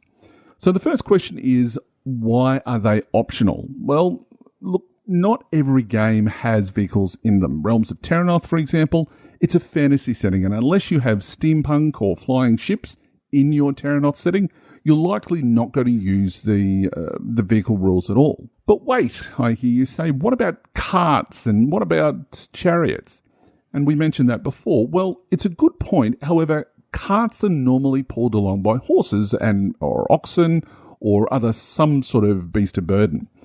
These animals use the rules for mounted combat, which is shown on page 83 of Realms of Terranoth, which cover how mounted combat works. So, Chris, would you like to go through and just explain how that works, just so that we can compare the two? Yeah, I think it's a good aside. And honestly, as Hooli said, on page 83, Realms of Terranoth, under the mounted combat, a mount operates using the riding skills, as we discussed earlier in the episode. And as a maneuver, a character can make the mount move 2 maneuvers worth of its movement. That's 2 maneuvers, not range bands. That's important to remember later when we start talking about vehicle movement. But I mean, that's honestly, Hooli, the key differentiator between mounted combat and vehicle combat. Yep. So basically, mounts work differently to vehicles. Now, you can change mounts to work in, character scale or vehicle scale, if you wish. And though there are rules which are out there. If you can get a copy of Age of Rebellion in the book for the Ace's career, which is called Stay on Target, they're in there. And it has a whole heap of rules about Orionis codes so that you can, if you're creating creatures and stuff like that, that you can make it more difficult to ride them because they're not supposed to be ridden. And things like that. It is a really good set of rules, but basically they aren't necessary, in my opinion, since in Genesys, characters and vehicles are going to operate in the same space anyway. And that was really a design strategy when it came to the vehicle rules to make sure that everything's operating on the same level as opposed to what we see in Star Wars. Yep. And it's a big differentiator there that can make for much more cinematic play. Now, let's talk about this though, okay? Because in Star Wars RPG, Hooli, vehicles operate on a similarly named range bands, but as you allude to, in their own scale, which basically made using vehicles and characters in that system combined in one encounter a little confusing. So I really want to dive into this, Hooli, but I think we should really start by talking about range bands and educating those unfamiliar before we get too far into it. Yes? Yeah, absolutely. So when it comes to range bands are obviously, a combat mechanic, I guess, but we do need to talk about that because they play a really big part when we start talking about vehicles. So in Genesys, we've got 6 range bands, which is a little bit different than what we see in Star Wars. In Star Wars, we only have 5. In Genesys, we have Engaged, which is a special type of range band, and we'll get onto that in a tick. We have Short, Medium, Long, Extreme, which are all of the range bands that we saw in Star Wars. And then we have a new range band, which is called Strategic. Now, to describe the 6 of them, if you're engaged, if you were whispering to someone, they would be able to hear you. And this is how I like to describe it when talking about this sort of stuff. Short range is that I can talk to you fine and you can hear me. Medium, I have to raise my voice a little bit and you can still hear me. Long range, I have to be yelling at you for you to hear me. Extreme range, I might need a megaphone or a PA system for you to be able to hear me. And strategic range is completely outside of normal hearing. So engaged is really the only odd man out here, and it's more of a range band inside a range band. So to interact with someone or something, you need to move into engaged range. So moving from short range to engaged range is a maneuver for a character, and as we'll learn later, is also a maneuver for a vehicle called a reposition, but we'll get on to that later. And to really highlight the difference here as what Julie's gone through compared to Star Wars, the really fun thing about Genesys, compared to Star Wars, is that vehicles now operate within the same range bands that characters actually use. And as we mentioned earlier, in Star Wars, vehicle combat shared the terms short, medium, long, extreme range, but they were on a completely different scale. The only difference was that for vehicles, there was no such thing as engaged range. Instead, you had this special vehicle range in Star Wars called close range. But like close range for vehicles in Star Wars was like the equivalent of extreme range and character scale. And it was just very confusing.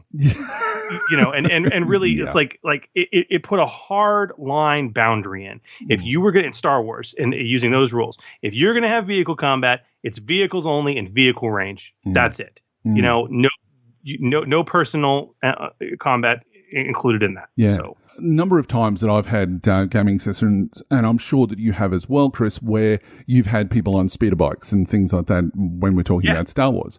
And their vehicles, so they operate on this extra large range band. Well, if people are trying to sort of like move in amongst each other and trying to like ram each other and jump from speeder to speeder, you're talking about how do you deal with that? Because if you've got two vehicles that are medium range at each other, well, that's beyond extreme. So you can't have these fun times where you're jumping from vehicle to vehicle. So putting them all on the same scale makes it, in the same space, I guess, makes it so much easier to incorporate those sorts of encounters, which are going to be fun in your campaigns.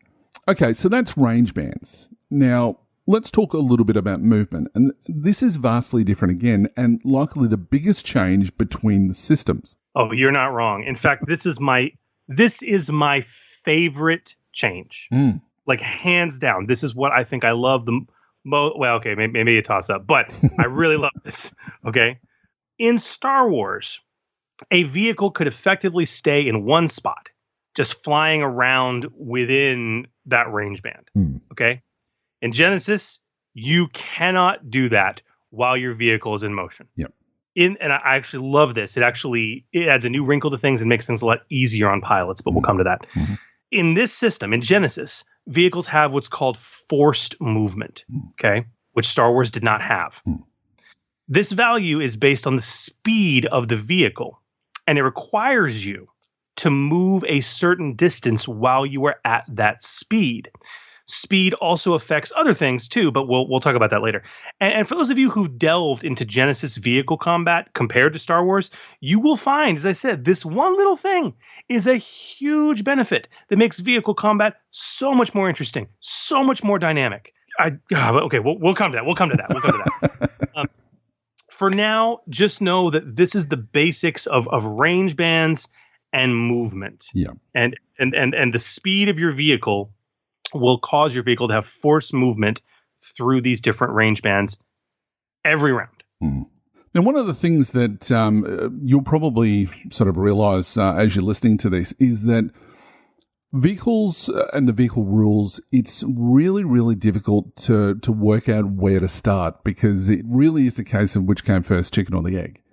We've got, range bands, we've got movement, and then we've got the vehicle stats themselves. So hopefully the way that we're sort of explaining this does make sense. Now, as we've said, talking about range bands, I'm sure most of you know about those range bands already, but they do play this really important part in vehicles and vehicle combat that we need to make sure that you were covered off on. So that's the reason why we've gone through that.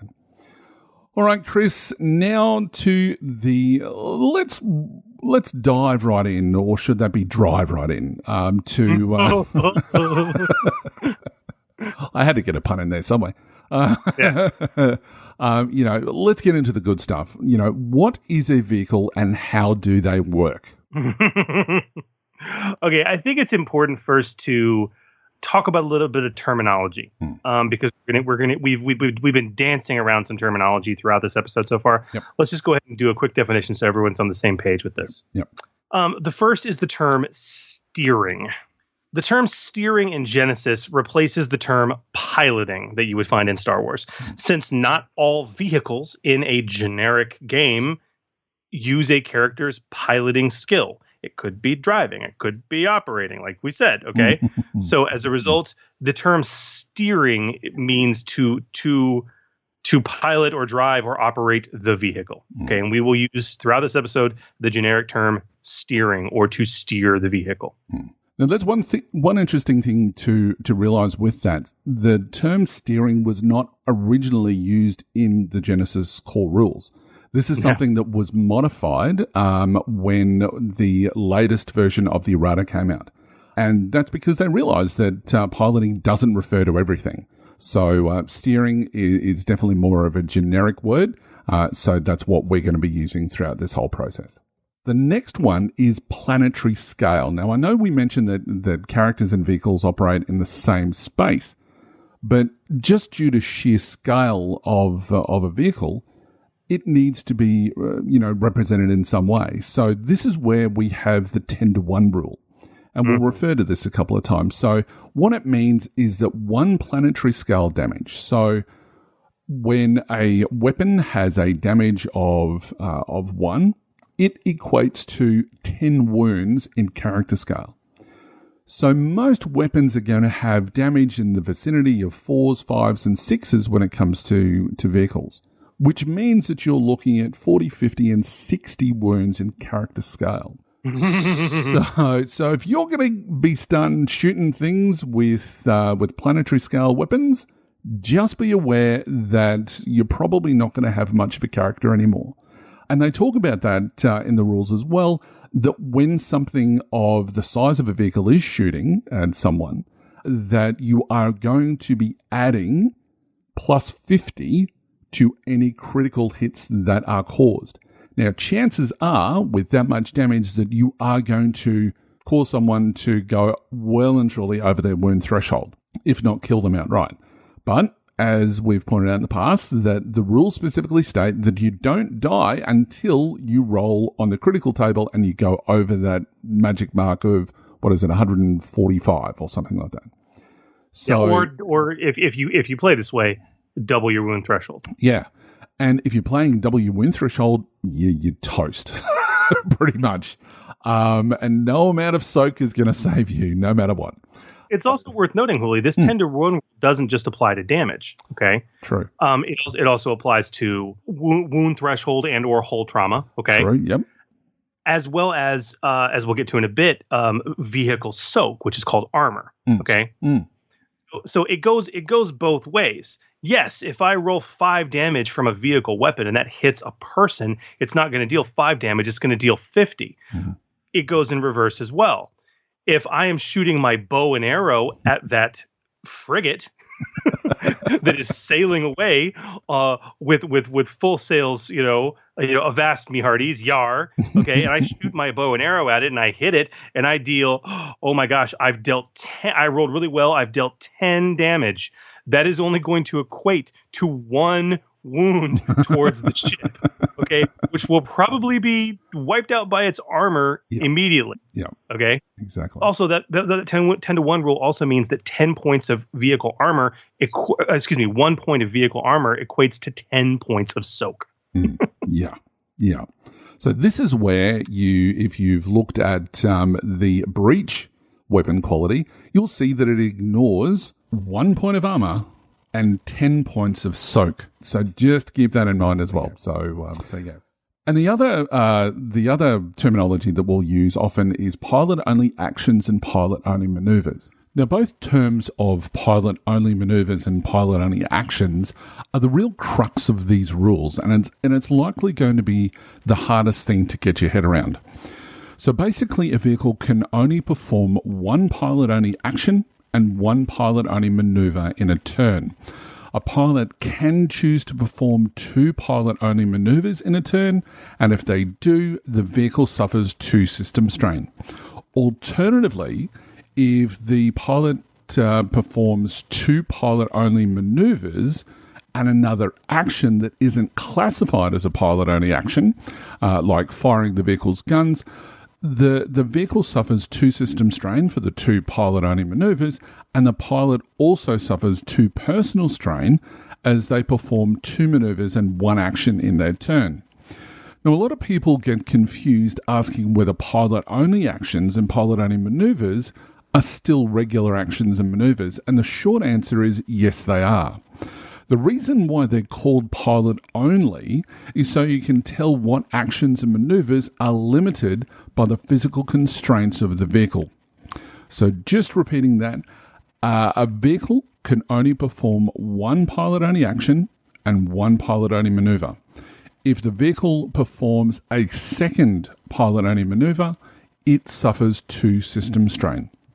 So effectively, for two system strain, you can do two pilot-only manoeuvres and one pilot-only action. That's basically the nuts and bolts of what you need to know for the constraints that you're under when you're piloting a vehicle. So let's put that into an example. So let's say the driver is in a Q branch issued Aston Martin equipped with a hidden machine gun, that's just popped out during a chase. So let's move away from Fast and Furious, that franchise, for a minute, and let's call him Bond, just for fun.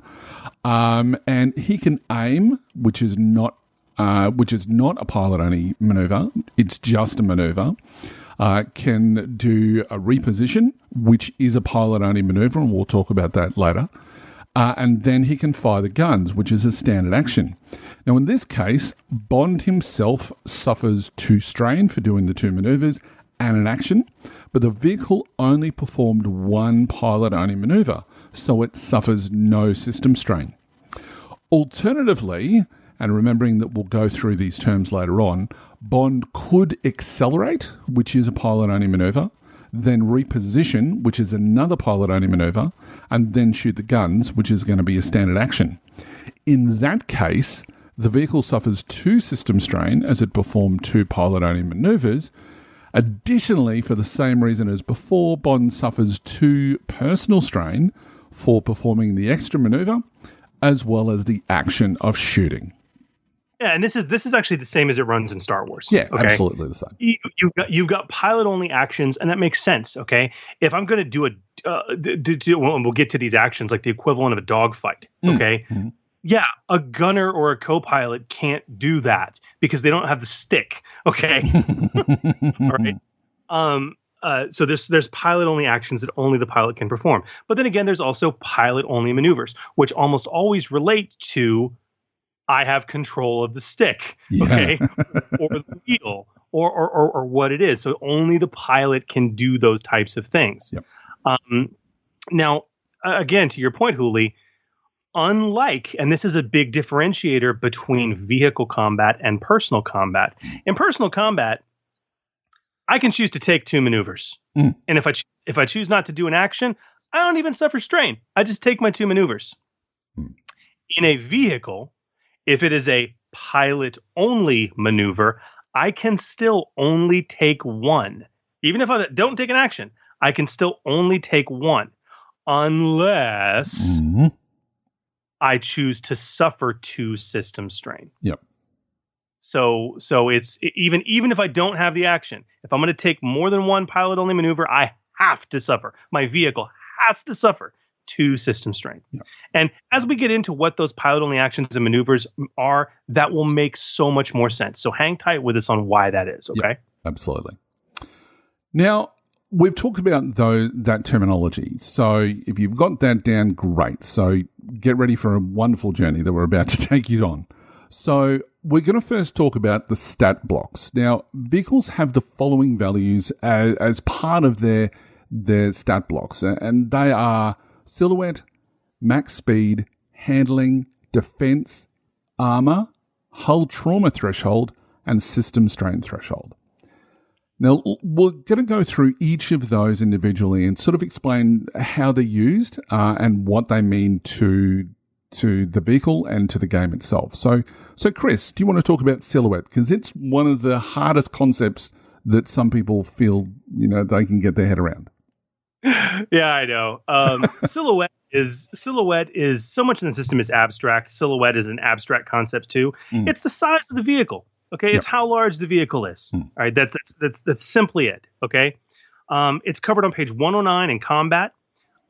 Vehicle silhouettes can range between 0 and 10, or even higher.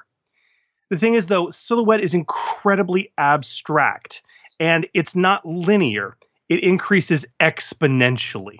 Okay, So a Silhouette 3 vehicle is extremely larger than a Silhouette 2 vehicle. Okay. And this is important to know and to understand a vehicle silhouette, because when you attempt certain actions and certain maneuvers, as are detailed in the book, some are actually limited by the size of the vehicle. If a vehicle's too large, there's crazy stuff you can't do. I'm sorry, you can't dogfight in a freighter. It ain't gonna happen. You just can't do that, but you can in a small fighter plane, or a snub fighter. The other way that silhouette really matters is when you are committing combat against another target. If you are shooting at a target with a silhouette that is 2 or more higher than you, meaning they're that much larger than you, you actually decrease the difficulty of your check by 1. This was like this in Star Wars too. Okay. So if it's that much bigger than you, it is that much easier to hit. Okay. Conversely, if you're shooting at a target with silhouette that is 2 or more smaller than you, you increase the difficulty by 1. If you ever watch Star Wars, okay, you have these snub fighters that are like flitting around these Star Destroyers, and the Star Destroyers have laser blasts going everywhere, and the snub fighters really aren't getting hit. It's like, God, these guys must be terrible shots. No, the targets are just the size of gnats. Okay, it's like that's the reason. I mean, and this isn't Star Wars. I mean, if you get into naval combat, okay, in our era, there is a reason that aircraft carriers have, you know what I mean? Taking out swaths of planes that are flying above you is extremely difficult to do because they are very small, very fast moving targets. Yeah. Okay. And consequently, it's a lot easier for them to drop a bomb on a big old ship.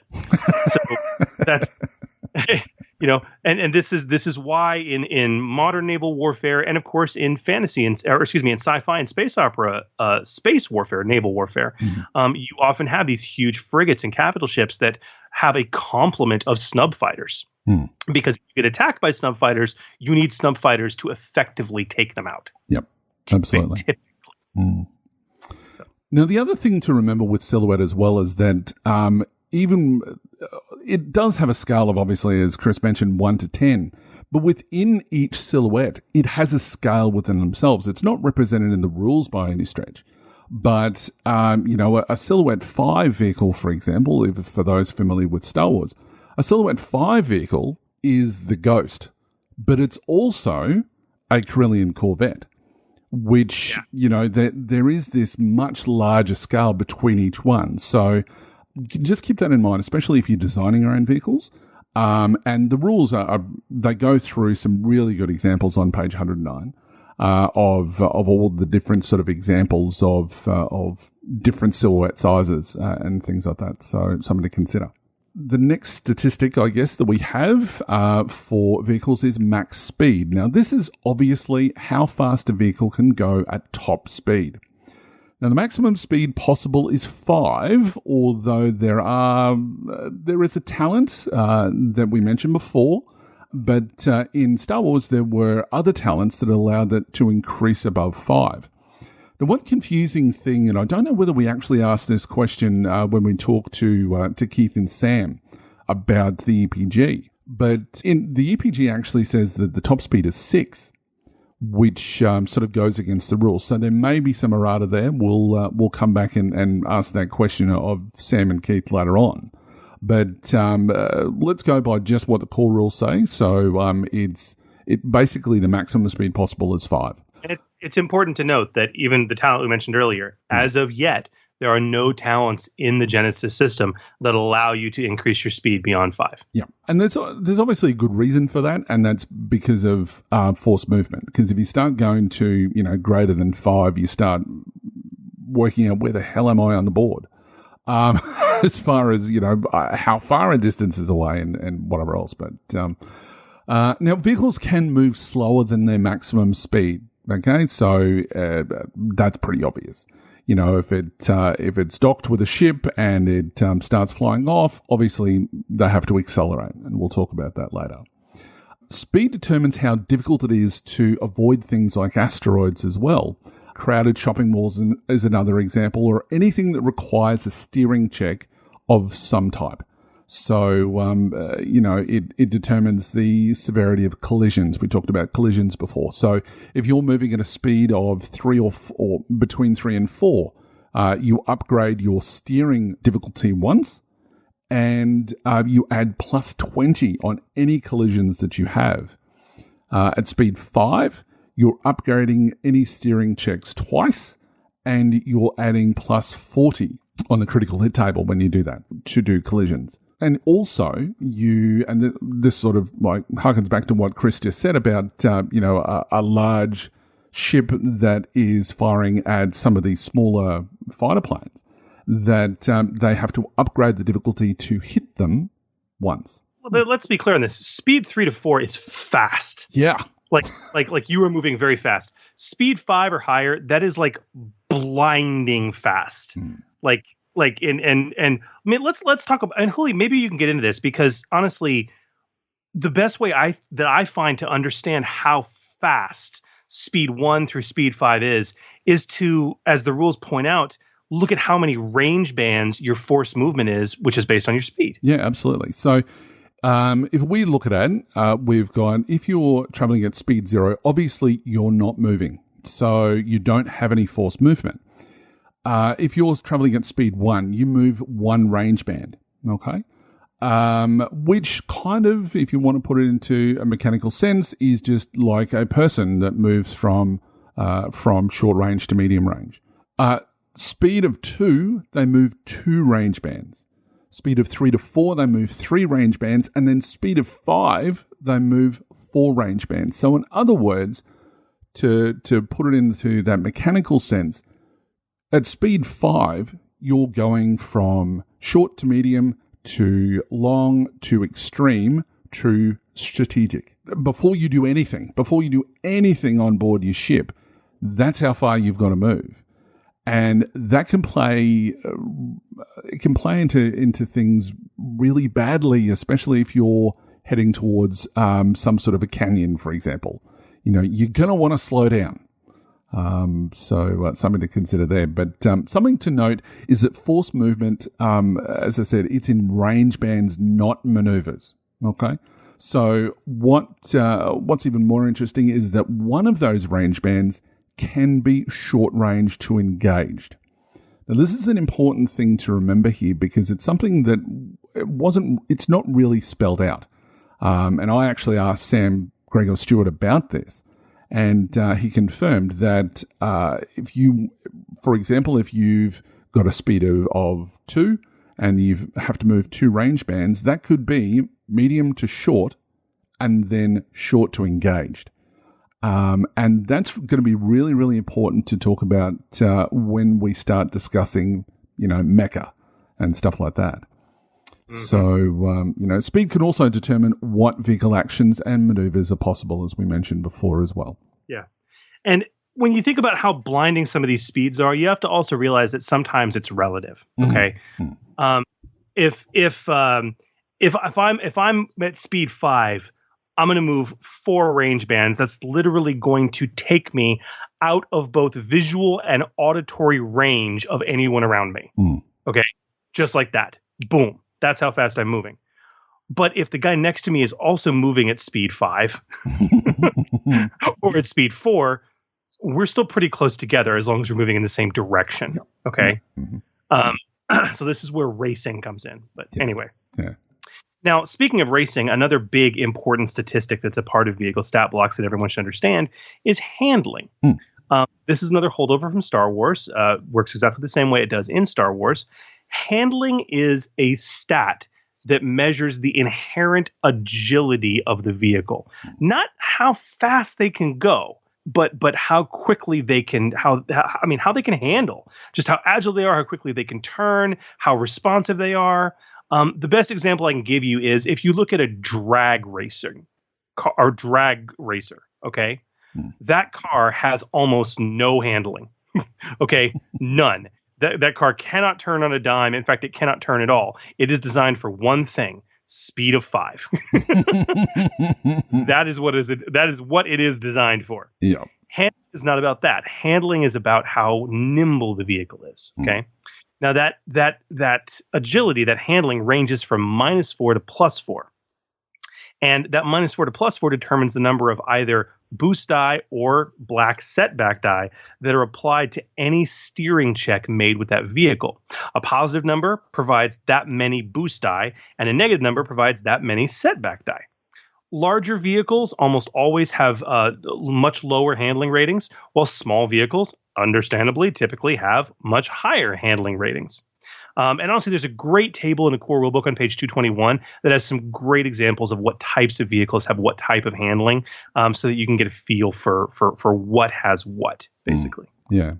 And again, to sort of mirror the rules when we talk about defense, is that, and I'll talk about defense in a minute, is that there is that cap out of -4 or a cap out of +4. So something to consider there as well. So let's talk about defense. So it represents basically shields or other sort of technology that is going to be on board the vehicle. And that kind of works like defense does in personal scale. So it's going to apply a number of setback die equal to that rating to any attacks which target the vehicle. It maxes out, as I just mentioned, to 4, which means that the most you're ever going to get from the defense of a vehicle is 4 setback die. And it's one set value, and this is going to be, as we mentioned, we're going to sort of compare Star Wars to this. It's one big differentiator between the two. In Star Wars, there was forward and aft values for vehicles with silhouette 0 to 4, while vehicles with a silhouette of 5 or more had forward, aft, port, and starboard. Genesys replaced all of that to remove any sort of levels of complication, and mainly caused by facing, because realistically, when you're talking about any sort of an abstract game, facing doesn't necessarily come into it unless you're talking from a narrative sense. So it just basically has one single value which is applied to any direction that you're hitting the vessel. Love this change. Love it. It's great. Love it. After defense, we have its sister, armor. Okay, which we mentioned before is basically soak for vehicles. Yep. It works just like soak in personal scale. It's how tough the vehicle is, how much damage it can absorb before it starts, affecting it basically, hit by hit. Normally, armor or high armor is reserved for military style vehicles. It can range from 0 to as high as 7, which we see in the World War II era battleship from the Expanded Player's Guide. And yeah, honestly, guys, it's just soak for vehicles. That's what it is. Yeah. The next one we have is hull trauma threshold. So it's basically wounds for your vehicle. And it's a reflection of the vehicle's sturdiness and resistance to damage. So if something is hit, you're obviously going to take the armor into consideration, and then you're going to apply whatever damage is left over to your hull trauma threshold. So yeah, as I said, works exactly like wounds do in character scale. And the last point is system strain threshold, and it represents a vehicle's capacity to endure the rigors of heavy use. So, for example, riggings on a ship or a power plant or on a mech, or the engine of a common automobile. You know, it may even represent the tires on a standard car. System strain cannot be recovered, as we mentioned before, in the same way that character strain can, with the use of advantages. And it is a resource that you really need to keep an eye on when you're playing, because as soon as you reach your system strain threshold, your vehicle stops. Yeah, stops dead. So very important. Yep. Now, these primary stats that we've gone through are kind of the most important things you really need to look at when you're looking at a vehicle stat block to understand the vehicle. There are also a host of secondary characteristics. We're not going to spend a whole lot of time on them, but we are going to briefly go through them. Each stat block also tells you the control skill for the vehicle. This is what skill is used to steer the vehicle. Okay, driving, piloting, operating. There is the complement, which is how many crew members are needed to operate the vehicle. Now, this can get a little hinky when you talk about skeleton crews and minimal complements. Yeah, because there are no real rules. Now, one of the things that the old D6 Star Wars had, it started to introduce something very, very similar, where you had your crew and then you had the skeleton crew. So, you know, there are plenty of examples of someone jumping on board a frigate where they've had to steal that. You know, I'm looking at Star Wars Rebels when they had one of the Gazanti freighters that they stole from while they're on Lethal.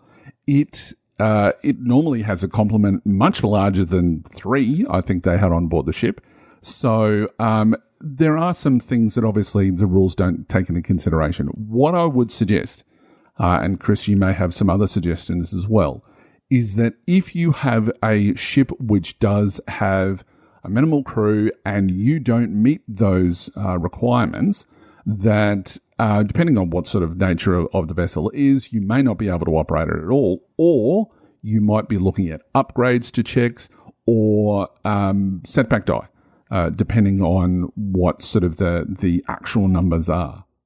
Yeah, that's absolutely the best way to go. You know, you talk about examples. I think about Captain Jack Sparrow and Will Turner, you know, stealing, you know, a God, it wasn't a frigate, but it was a pretty massive galleon. Yeah. That they stole, and it was just the two of them, and they managed to get away with it. They had to get a crew pretty quick to operate it. Yeah. Okay, but they were able to do enough with it, at least to get it off and you raise anchor and get out of there. And yeah, if you've got a skeleton crew, yeah, seriously, start throwing setback dice at all the checks on board the ship that have to do with running the ship or gunnery or anything like that, or upgrades. Absolutely. Yeah. And one of the things to also take into consideration is knack for it. If you are going to be going around stealing, you know, vessels like what Chris just mentioned, make sure you've got knack for it because it'll remove 2 setback die. But anyway, that's a side note. This is what allows Captain Jack to, with one other person, steal a galleon. Okay. Yeah. There you go. So on the flip side of the coin of the complement, which is how many crew are needed to operate, we have passenger capacity. It's very simple. It's how many passengers, not crew, but passengers, can stay comfortably in the vehicle. Also, your crew and your passengers have to get fed. That is where consumables come into play. Consumable stat is how long the vehicle can survive without needing replenishment. This means fuel, supplies, potentially oxygen if you're in space. Okay. If you're at sea, fresh water, food, right? You know, fuel for a vehicle. It's earthbound. You know, things like that. Now, these sorts of things can, they don't come up very often, to be honest with you, especially consumables, until you absolutely, you as a GM, you just want them to come into account. But one of the things that I've seen used quite successfully is when I've had players basically sit down and do the math for, and it was more of it didn't take them very long because it wasn't a big thing, but they wanted to rescue a whole heap of people off a planet. Which, given the size, sure, you can fit them all in, but it's certainly not going to be comfortable. And there could be some story elements thrown in amongst there with people basically being too close to each other and invading each other's personal space. But, if you've got that many people and suddenly hyperdrive breaks down or something like that, or you break a mast, if we're talking about sailing ships, you have to somehow manage to keep these people alive. And the consumables is what you're looking at to do that, because that's going to tell you how much of a normal crew plus your passengers are going to be able to survive and how long for. You might find that your 2 months worth of consumables evaporates in less than a week, which means that you've got to do some serious thinking about how you're going to get from point A to point B. Yes. Now, if consumables are the sort of cargo that allows the ship to go, there is also encumbrance capacity. This is how much a vehicle can carry. Cargo, not people, not consumables, but additional cargo. When you're talking about especially much larger vehicles, whether those be galleons or space transports. I mean, the ability to transport cargo is very common and can often be a critical part of an adventure you're running. So this is, how much can the vehicle hold? And then we've got price and rarity, how much it costs, how difficult it is to find the vehicle in the first place. But what about weapons, Hooli, the bottom part of that stat block? So basically the weapons, they go bang, bang. No, there's a bit more description than that. So we have in there, we've got a list of sort of options for each weapon. So we've got fire arcs. So that's going to be what sort of areas are going to be able to be fired using that particular weapon. It's not a big thing for some smaller vessels, but certainly when it comes to your capital ships and things like that, you need to be working out what can fire where, so that if you just go, right, well, I can just fire every single one of my weapons in this direction. Well, you're going to kill people, especially your characters, really, really quickly. So it's more of an abstract thing more than anything else, just to consider if you wish to sort of bring that into your games more. When you start, you can go into, especially with ship combat and things like that. And I'm talking about sailing vessel and whatever else. So that's something to consider. But we then have the range. And most of the time when it comes to these things, they're going to be strategic range. So that's going to be anything that, you're firing at is going to be at whatever range that it mentions. Rarely are you going to have something that's going to be short range or medium range. But certainly long, extreme, and strategic are going to often be used there. And this is a huge differentiator from Star Wars, where small ranges were the common thing. But again, that's because, as we've said, guys, vehicles use the same range scale as personal combat. Yep. Okay. So I would expect a cannon to be able to travel a lot faster and further than an arrow. Okay. So consequently, it's going to be an extreme or strategic range weapon. Yeah. Now, one of the things that that I'll talk about, just because you pointed that out, Chris, that weapons in Star Wars, yes, they operated on their own different sort of a scale, but they also used a difficulty of average for all ranges and all weapons. Yeah. And they relied on the silhouette increasing or decreasing the difficulty of the hit. In Genesys, it's just if it's 2 or more silhouettes higher, you decrease the difficulty. If it's 2 or more silhouettes lower, you increase the difficulty. But in Star Wars, there was another level on either end of that scale. So, to have a massive Star Destroyer firing at an X-Wing, you're looking at a formidable, if not potentially, depending on what sort of character is in the vessel, it might end up being an impossible shot. This system doesn't have that. And the reason they removed it is because it makes sense and it all operates in the one way, that the difficulty to hit is going to be based on how far away you are for something. So in the same sort of way that we do for anything in character scale, we do the same thing for vehicles. Very, very simple to follow. This is another thing that I think is tied for my favorite differentiation, like why I like this better. Okay. It's just, distance matters. I'm sorry. It does. Okay. It should. All right. And whether I'm firing a bow and arrow at personal scale or I'm firing a cannon from the deck of a ship, short range is easy, medium range is average, long range is hard, et cetera, et cetera, et cetera, et cetera. Yep. That the increased parity between personal scale and vehicle scale combat. Huge fan. Absolutely. Yeah, definitely.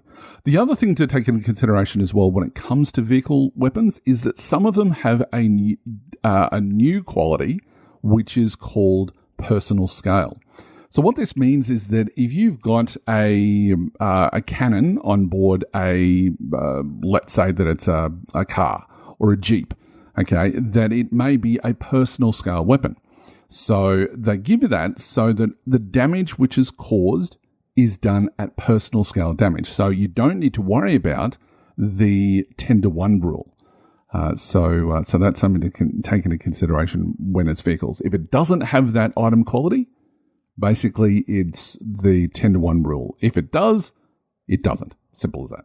It's pretty simple. And if you are a GM that is wanting to do like a cool vehicle encounter where you've got, PCs and NPCs jumping from vehicle to vehicle, it's something like that, you use personal scale weapons on the vehicles if you're going to have vehicle weapons. Okay. Yeah. It makes sense, but also realize that those personal scale weapons aren't going to do the same kind of damage to a vehicle. All right. That a vehicle weapon would, because they don't operate under the 10-to-1 rule. Yep. A great example historically, I could think of this, Hooli, is when we talk about galleons and sailing ships in the days of swashbuckling and piracy, grape shot. Yes. People would load grape shot into the cannons, and it wouldn't. I mean, it could do a little bit of damage to a ship, but not much. But the whole point was that it was a cannon equivalent of a shotgun in order to take out the crew. That was the point. Yeah. And that's very much the same thing. That would be an example of, firing grape shot. That's personal scale weaponry. Exactly. So, as we're talking about these secondary characteristics. The expanded player guide, Hooli, also provided us a bunch of new characteristics to a vehicle's stat block. At this point, we've talked about everything in the core rulebook. We've talked about all the primary and secondary characteristics so people can understand what makes a vehicle a vehicle. But I think there's a couple interesting things that the EPG gave us. I think we'd be remiss if we didn't talk about, because if you find a vehicle stat block, especially in the EPG, it could have one of these 7 new stat characteristics, and you may not know what the heck it is they're talking about. Absolutely. So these additional rules, there's quite a number of them, as Chris said. So the first one we have is all-terrain. It basically, it's when making a steering check to direct this vehicle, your character may remove 2 setback die added to the check due to terrain. Very simple. It's a great little ability. All of the mechs, for example, have it. As well as tanks are a big one for having it as well. So, if there is some sort of terrain that's going to be in the way, make sure that you're in one of those vehicles with the all-terrain. Yes. Now, one of the nastier abilities that you can put on a vehicle, and we find it in the EPG, is it sounds like an action, but it's not. It kind of is, but it's an ability. It's called bombing run. Basically, if a vehicle has the bombing run characteristic, the bombardier inside the vehicle can pick a point on the ground. It's beneath the vehicle. Obviously, it's aerial vehicle, bomber. And can then spend an action to perform a hard 3 purple gunnery check. And if the check is successful, all characters and vehicles within medium range of that point suffer a hit dealing 15 damage plus 1 per uncanceled success. Which is incredibly nasty. The gunner can also spend advantage or triumph appropriately to inflict a critical hit or critical injury on one vehicle or character affected by that bombing run, and can do so multiple times. So if you roll 3 advantage, you can inflict 3 crits on 3 different vehicles or people. Okay. At your GM's discretion, the bombing run can also destroy structures, shatter the landscape, do other damage. And obviously once the vehicle has made a bombing run and it's used that characteristic, it cannot do so again until it has returned to base and been reloaded with bombs. It's a very cool characteristic there in the EPG that you can apply to really give that shock and awe in an encounter. and really decimate things, or give your PCs a powerful tool to take on a lot of trouble. Yeah, absolutely.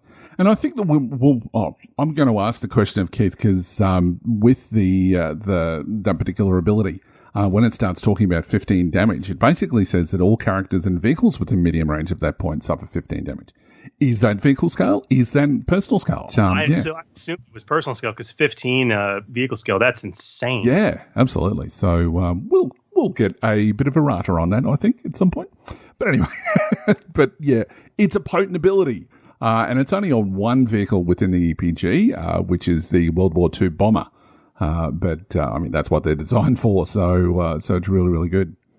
Now, one of the additional abilities is massive. Now, this was brought directly over from Age of Rebellion, which is because obviously, massive capital scale ships are what the Age of Rebellion was all about. So, and it's just quite simply making an attack targeting this vehicle. The critical rating of any weapons used counts as 2 higher. So if you've got a vehicle with, and you're firing at another vehicle with the massive characteristic, if you had a critical rating of 3, you would need a critical rating of 5 to be able to actually do a crit. Pretty simple. It's too big. We can't damage it, kind of thing. Yeah, absolutely. And speaking of big damage, I love and very fitting for the EPG, which introduced a brand new setting around the Greek and Roman legends. The ram, obviously a staple of the sailing ships of that era. Yep. Which basically puts a ram on your vehicle. When this vehicle deliberately collides with another vehicle, the other vehicle suffers 8 damage to its hull trauma threshold and adds 40 to the critical hit result that it suffers. The attacking vehicle reduces, also, again, it's going to suffer a crit because a collision has occurred, but it will reduce the results of the critical hit it suffers by minus 20. So really, really wicked. Quality to add to a vehicle as a kind of a new sort of weapon. Yeah. And I tell you what, if you're a Tremere captain who has a ram on board and doesn't have offensive driving, you're crazy. So that's crazy. Yeah, triremes have rams. They just do. Yeah. So yeah, but couple that with that talent. Wow. That's nasty. So the next one that we have is resilient. When the vehicle suffers a critical hit, and your character is operating it, you may spend a story point to roll a second result and choose the result you prefer. That's handy. Yeah, very, very handy. And represents those really tough vehicles that have ancillary systems or things like that, or just hard to really suffer and inflict massive criticals on. So it's there. Tanks in particular. The EPG did nothing if not give us a lot of rules around collisions and, with RAM and things like that. Yeah. They also introduced another quality called spiky bits.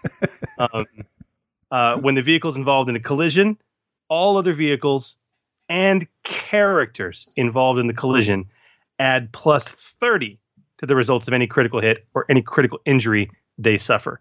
Vehicles covered in spiky bits. If that's not inspired by Fury Road, I don't know what is. Shiny and chrome. Oh dear, I love that movie. And our last the last ability is vulnerable. So it's the opposite of resilient, and all successful combat checks targeting the vehicle add 3, yes, count it, 3 advantages to the result. Wow. That's nuts. Some vehicles suck. Pretty much.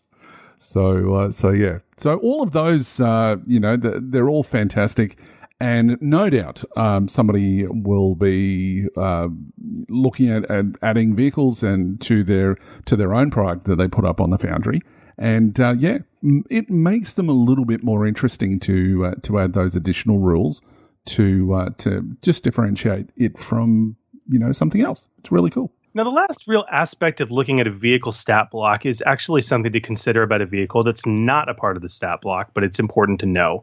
And we'll talk about it very briefly, and that is the vehicle systems. Okay? Yeah.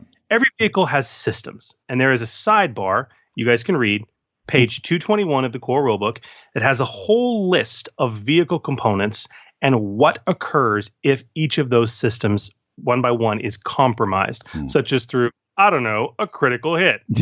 Additionally, beyond crits, those individual systems can also be targeted on a ship via the aim maneuver. However, it is important to note at least 1 point of damage must occur for the system to be considered compromised. Yeah. So obviously, if I'm shooting at a ship engine with my pistol, I likely will not be able to get past the 10-to-1 rule. Okay, but if I've got a vehicle-mounted weapon or a vehicle weapon, then I'm golden. But yeah, so also important to consider vehicle systems. It's another huge component as well. Yeah.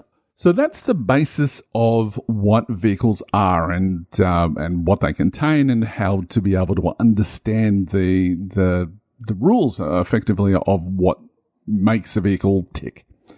But, next we really need to look at, and we talked about it earlier, is about vehicle actions and maneuvers. In any given round, a vehicle can perform one pilot-only action and one pilot-only maneuver. The vehicle can also perform a second pilot-only maneuver at the cost of 2 system strain, as we mentioned before.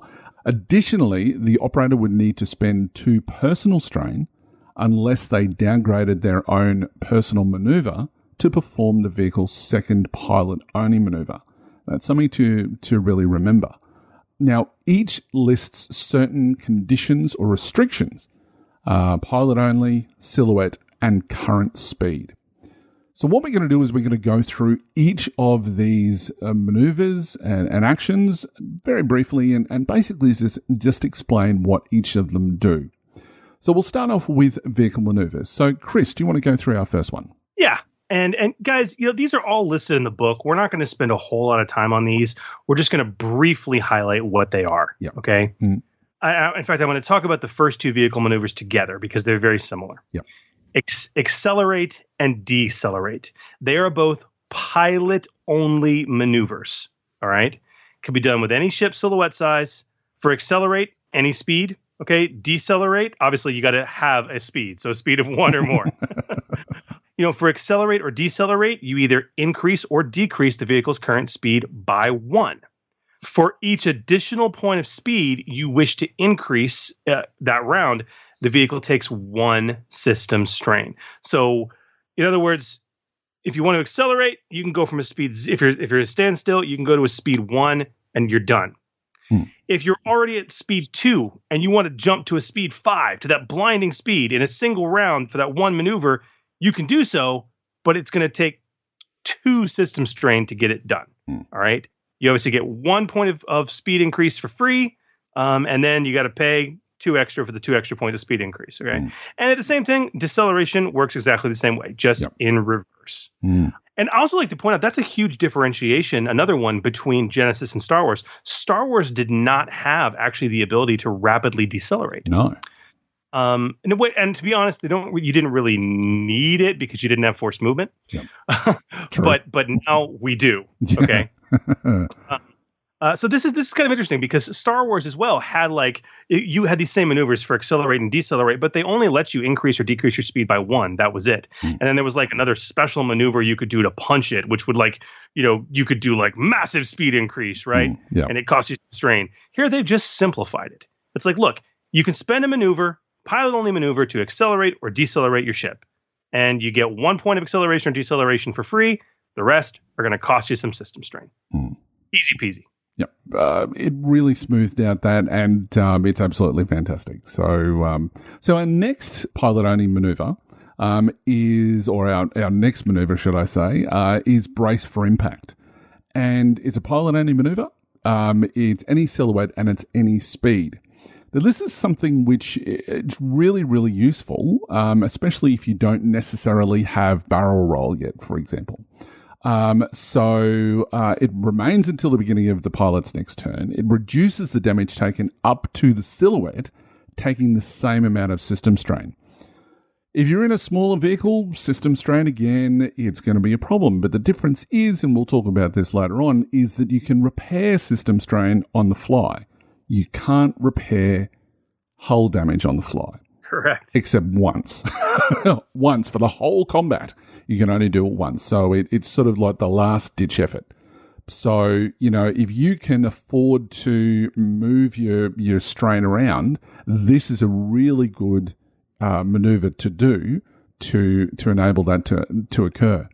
So, but just remember, it is the limitation is silhouette of your vehicle, and it also reduces the severity of a critical hit by 10 per point of system strain as well, up to the silhouette. So yeah, Star Wars did not have this maneuver at all. And as I said, it's great for dogfighting, and it acts as a blade of armor, which is a common complaint with Star Wars vehicles, that they were too easily damaged and they couldn't replicate things like what we see in A New Hope with X-Wings flying around the Death Star, as well as some of the stuff that we see in Rogue Squadron. So very, very useful there. Quite. Next up is another maneuver called evade. All right. This is another pilot-only maneuver. It is limited to ships or vehicles of silhouette 0 to 4. If you're a big boy, you can't do this. All right. It represents your ship being fast, nimble, and kind of juking to avoid damage. Consequently, your vehicle has to have a speed of 3 or better to current speed of 3 or better in order to use this maneuver. Its effect remains until the beginning of the pilot's next turn, and basically any shot that targets this vehicle while this evade is in effect upgrades its difficulty 1 time. Consequently, any shot from this vehicle, because the pilot is juking wildly to evade, also has its difficulty upgraded 1 time. Okay. Yeah. And if you're familiar with Star Wars, this replaces evasive maneuvers, which was the similar maneuver in Star Wars. Yep. And then the last maneuver that you can do is called reposition, and it's a pilot-only maneuver. It's any silhouette, and you have to have a speed of 1 or greater. And it allows you to move the vehicle 1 range band. And as I said before, the other thing that it does is it allows you to move from short to engaged. So if you're wanting to, get that little bit closer, docking maneuvers, for example, this is the maneuver that you need to do. Now, it's important to note with that's in addition to the forced movement. Yes, absolutely. Okay. So, I mean, look, if I'm booking it at a speed of 3, okay, and I'm going to move. What speed 3 is? Is it 2? Is it 2 range bands at that point? No, it's 3 range bands at that point. 3 range bands at that point. If I'm booking it at a speed of 3. I'm going to move 3 range bands at the start of my turn. Period. End of sentence. If I want to move an additional range band, I can pull off this pilot-only maneuver to get another range band of movement. Okay? And that's extremely important. All right? Now, coming back to Star Wars, it's also important to note that when it comes to vehicle maneuvers, there are some things that we've kind of mentioned before that have been removed. And I don't mind at all. The first is stay on target, which increased your ability to hit at the cost of being easier to hit. It was kind of like the inverse of evade. Okay, they got rid of that.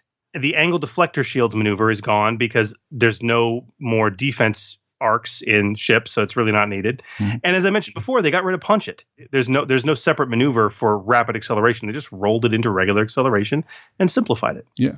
And if there's one thing that this system has introduced is it really simplifies it. Removing those things was a great thing. So, yeah.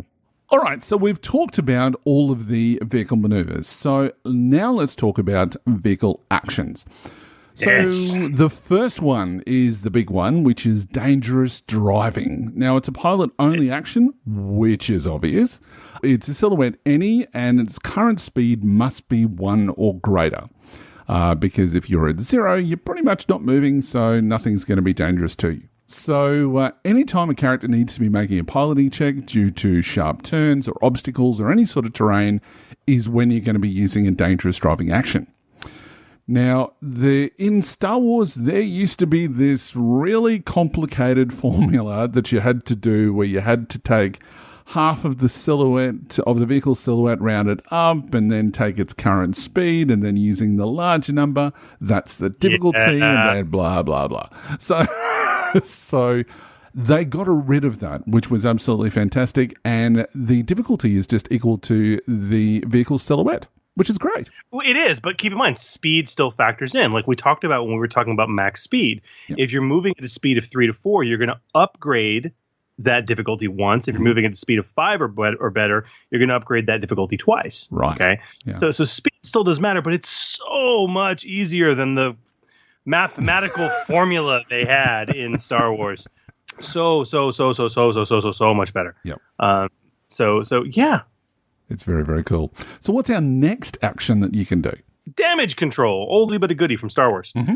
It is not pilot only. Anybody on board the ship can do it, obviously. Mm-hmm. And it can be done on any silhouette ship traveling at any speed. Yeah, it's an action that lets you repair damage on the fly. Okay, so especially if you've got a larger vehicle with a crew complement there and several PCs inside, it's a great way for PC actions to happen during an encounter. Mm-hmm. The thing is, though, it can only be performed once per encounter for hull trauma.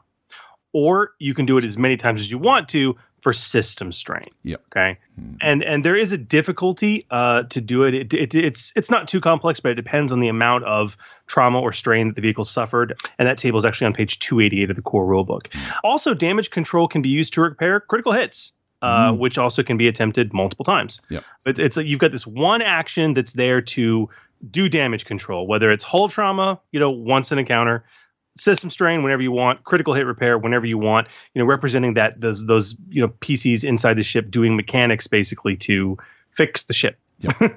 On the floor. Pretty much. And the next one that we have is another one which has been taken from Star Wars as well, which is gain the advantage. Now this can be a little bit complex, but just bear with us. So it's a pilot only action. And it's silhouette 1 to 4. This sort of stuff is basically your dogfighting when you're trying to line up your ship with the back of somebody else's ship and stay with them. And the current speed has to be 4 or more. So you really need to be in that small fighter craft to be doing this sort of thing. So the difficulty is based on table 3.2-6, which is on page 29. And it's all based around the speed of the vehicle. Yeah, and that table on page 229, it's kind of interesting, and it actually makes a lot of sense. I mean, this is basically the dog fighting action, right? Mm-hmm. And so it all depends on your speed, which you got to be pretty blazing at 4 or better. But it's compared to the vehicle you're targeting. Okay, so if you guys are both traveling at the same speed, it's an average difficulty, right? If you are 1 or more higher than the target vehicle, meaning you're moving a lot faster than them, it's actually an easy check. Mm-hmm. And then if you're moving 1 below them in terms of the target vehicle, in terms of speed, it's a hard check. If your speed is 2 or more less than them, it's actually a daunting 4 purple check, which makes sense, right? I mean, you're trying to gain the advantage on an opponent. If they are moving at a much faster speed than you, it's going to be very hard to do. Yep. Right? Mm. But what if you're successful? I mean, if you're successful based on those difficulties, what happens? Well, Chris, if you succeed, you upgrade your skill dice to hit the target of your gain the advantage action twice, and the target upgrades the difficulty of their attack to hit you also twice. So it's really, really hard because obviously when we're talking about a system that doesn't really have facing, so they could be, the vehicles could be going in between each other and firing and whatever else. It doesn't really matter. So they've taken this into consideration by saying that you upgrade the skill twice to hit and you upgrade the difficulty to be hit by that target twice. Now, what's really interesting with gain the advantage is that if you gain the advantage, you might want to try to gain the advantage of the person who's got the advantage of you. So if initially the difficulty was average and your character has the advantage on a target, as an action, they can perform the gain the advantage action themselves, but with a difficulty of hard. So, this can go to and fro between the two for as long as needed, but each time the difficulty increases by 1. Of course, it's also possible for another target to get the advantage on you, but their difficulty starts at the base difficulty as per the table on page 229, And you will need to keep track of who has advantage of you and the level of difficulty that is going on with that advantage being taken. But honestly, with that many upgrades that you're going to perform with your check, chances are that you're going to destroy the other target, especially considering that, it's between silhouette 1 and 4. And that's something to really, really remember as well, as the silhouette limitation of 1 to 4 and the speed limitation of 4 or more. Yeah, I mean, and this is what represents dogfighting. I mean, straight up. You spend your action on a round to gain the advantage on that pilot. And then that means the next attack, you got +2 upgrades. 2 upgrades, right? Mm-hmm. But on his turn, he can try to break that and gain the advantage on you. But it's this escalation until somebody loses. And then at that point, that other the winner is then free on the next round to take the shot and almost certainly succeed with 2 upgrades, right? Yeah. Probably for something massive like a crit too. If I've all of a sudden tossed 2 extra yellow dice potentially into the pool. You're absolutely right. Now, one thing with gain the advantage though is that this is probably going to be a little bit confusing, especially since, we're talking about positioning, which is not really sort of something that we talk a lot about, the rules don't talk a lot about, is that gain the advantage is not range dependent. No. So what this means is that you can be anywhere on the battlefield or the whatever you want to call the area that you're fighting in amongst. But, you could be at extreme range. One of the suggestions that I have is that you do put a limitation on it based on the range of the weapons. Now, in Star Wars, there were sensors. In Genesys, they don't really have that. So you could always say that you had to be in sensor range to be able to do that, and that makes the most sense. But in Genesys, you don't have that. So look at the range of the greatest weapon that they have, and look, most of the time that's going to be strategic. But in case that it isn't, just use that as the limitation for how far away you would have to be. Some people may say that it has to be within, short range or medium range. Honestly, do whatever it is that you need to do to make it work for your game. But as raw, it's not range dependent at all, so you don't need to worry about range when doing gain the advantage. So yeah, gain the advantage is a classic pullover from Star Wars. It functions a little bit differently here, but very, very cool, very worthwhile. Yeah. The kicker, though, is that current speed. Yeah. Not every vehicle can do this. And that's really important. And then when it's time to take that shot, you can do the next action that you can do, which is to perform a combat check with a weapon. Yeah. Obviously, weaponry is not limited to pilot specific necessarily, unless the weapon calls it out. So you have gunners on the ship, so it's not a pilot only action. Any silhouette, any speed, you can shoot a gun. That's what it is. The difficulty to do so is based on everything we've talked about to this point. Range, potentially modified by the silhouette difference between you and the target, any defense they have, terrain, cover, concealment, things like that.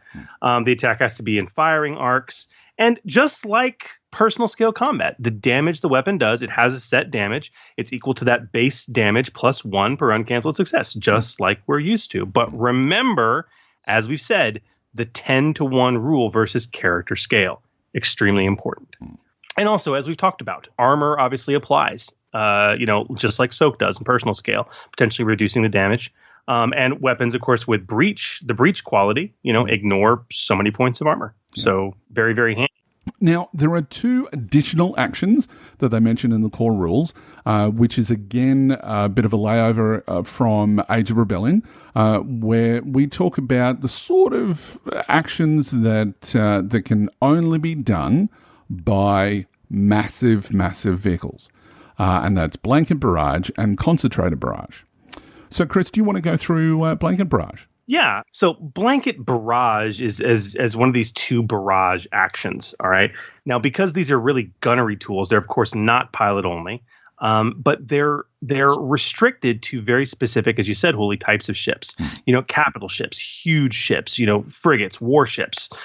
Basically, they have to have a silhouette of 5 or higher and have to be moving at a relatively low speed in order to pull this kind of barrage off, or they're just moving too fast for it to work. So they have to have a current speed of 0 to 3. Now, the Blanket Barrage is basically where this classic military trope where the gunner is using the ship's weapons to raise just this curtain of fire around the ship for the intent of protecting it from smaller vehicles, because those smaller vehicles are trying to avoid collateral damage, right? Yeah. So that any small vehicle who's attempting to attack your big ship must brave this maelstrom of heavy fire, basically. Right. Also the action tends to speed up combat a lot when your vehicle has a lot of guns. Very important tip for a GM. All right. In order to pull this off, you have to select all the gun, or at least two, it has to have at least two guns of a specific type, okay, in a specific firing arc. Okay, and when I say a specific type, I mean they all have to be the same kind of gun or weapon, right? So all cannons, or if it's on a frigate, or a merchant steamer or something, or all Tesla coils on your steampunk dirigible, right? That are all facing the same arc, and they all fire, and they actually count as having fired that round. So it's a lot less attack rolls the GM ultimately has to make. They attack as one unit with an average gunnery check. If they're successful, any vehicles that are in that arc that are of silhouette 4 or less are going to upgrade the difficulty of any combat checks they make to target your vehicle, once, plus an additional upgrade for every 2 advantage you generate. Furthermore, if they decide to be foolhardy enough to go ahead and attack you, because you've got this blanket barrage around your ship, if their attacks generate 2 threat, their vessel is going to take 1 hit of your weaponry damage at half the base damage. And if their attack generates a despair, highly likely with the upgrades, that vessel is then going to take 1 hit at the full base damage. Okay. So very powerful. And honestly, I mean, Hooli, this is taken pretty much directly from Age of Rebellion for Star Wars. Yeah. When you start talking about vessels, and I know that people have had the same sort of issues with Star Destroyers in Star Wars, is that they have so many weapons, and when it comes to combat, you don't want to be rolling initiative for everybody on board. That just doesn't make any sense. And you certainly don't want to be, doing for every single gunnery emplacement. So blanket barrage, and the next one that we'll talk about, concentrated barrage, it really allows the larger vessels to really come into their own without a lot of paperwork and without a lot of effort on the GM's behalf. So very, very potent for blanket barrage. So with concentrated barrage, again, it's not a pilot-only action. It's silhouette 5 or greater, and again, speed of 0 to 3. Now, to do a concentrated barrage, the first part is very similar to the blanket barrage. First, you have to select a target. Then you choose a bank or series of weapons that you have that have the same firing arc and all have the same weapon type.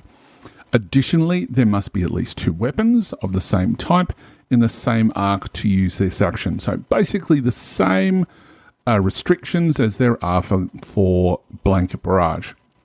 So, for example, if we look at the 3-mast frigate, for example, on page 231 of the core rules, you'll notice that it has 15 starboard 24-pounder cannons and another 15 to its port. Each have a base damage of 6 and a range of long. You can also see that there are 4 starboard and 4 port 9-pounder cannons. Now, in this case, we choose all 15 24-pounder cannons on the starboard side and fire them all at the one target. Now, we can do that with the same on the other side, but we have to choose a different arc that's going to be appropriate to that side, obviously. Now, additionally, we can't choose the 9-pounders as they are going to be different types of weapons, so they don't fit the bill or the restrictions. Now, although the character is firing multiple weapons, the character makes a single combat check as normal with the appropriate vehicle weapon actions. If successful, the character may spend 1 advantage from that check once to add damage equal to the number of weapons involved in the attack to 1 hit of the attack. So if we look at the 3-mast frigate, if we rolled 2 successes on our check and 1 advantage, we would do 6 base damage, an additional 2 points of damage from the successes rolled, And with the single advantage, we can add 15 to the damage. So that's 15 from the 15 24-pounder cannons. And this isn't an extra hit. This is added to the hit of the check. So you only apply the armor from the vehicle that is being attacked once. And I tell you what, that speeds up combat so much. More useful versus capital ship versus capital ship. And when we start talking about, massive capital ships, they've got huge hull thresholds. But as has been pointed out numerous times, most combat should only be taking between 3 to 4 rounds in total. So, this is one way to really increase the damage. And it's a pilot. It's not a pilot only action, but it is an action, which means that you can only do one of these per turn. It's going to use up all those weapons, so it's going to give that same benefit. Exactly. And I also love the fact that blanket barrage only affects opponent vehicles that are silhouette 4 or less, whereas concentrated barrage, this focused fire, can only target a vehicle that is silhouette 5 or higher, right? Right. So, so the blanket barrage is like, I'm going to use all my bristling guns for a defensive action. Concentrated barrage is I'm going to use all my bristling guns to punch a hole in a flow capital ship, basically. Yeah. So that's all of the actions and maneuvers for any sort of vehicle combat. However, as we, you've got a group of player characters and they're on board their freighter or whatever, that they're going to be just a little bit bored sitting around just watching the pilot do their thing and watching a gunner do their thing. So obviously, and I think you've mentioned this before on Order 66, Chris, that during this, all of these additional actions didn't actually exist in the beta. This is something that was added to because of the feedback from players who were saying the same sort of thing, that there wasn't anything for them to do during combat when it comes to vehicles. So they've added quite a number of different additional actions that can be performed by co-pilots, and sometimes the pilots can also do it as well, but it's mainly for characters that are sitting around basically doing nothing else. Yeah. So let's go through those briefly. So okay, and Huli, I mean, I don't think, in the interest of time and the fact that we're really focusing on vehicles and characters piloting vehicles, I don't know that we really need to go through every single one of these because there are quite a few. But for our listeners, they are summarized in full detail. They actually don't even have proper write-ups in the book. They're in a table. It's table 3.2-17, additional vehicle actions, which is actually located in the core rulebook on page 229. But I mean, at a high level, maybe we can go through just what the names of these are to give, because they're very self-descriptive in terms of what they do. Yeah, absolutely. So we've got plot course, we've got co-pilot, which is good if you've got somebody, your buddy next to you. Jamming, which is kind of handy, and it's a lot more narrative. Boost defenses, manual repairs, fire discipline, which is a handy one for anyone who's the leader of the group. Scan the enemy, which is great for, if you want to know a little bit more about your enemy and what sort of you're up against. Hack enemy systems, which is a really unique one, and I'm glad that they still included it. So take a look at that one as well. It's very, very handy if you've got a computer guru on board your ship as well.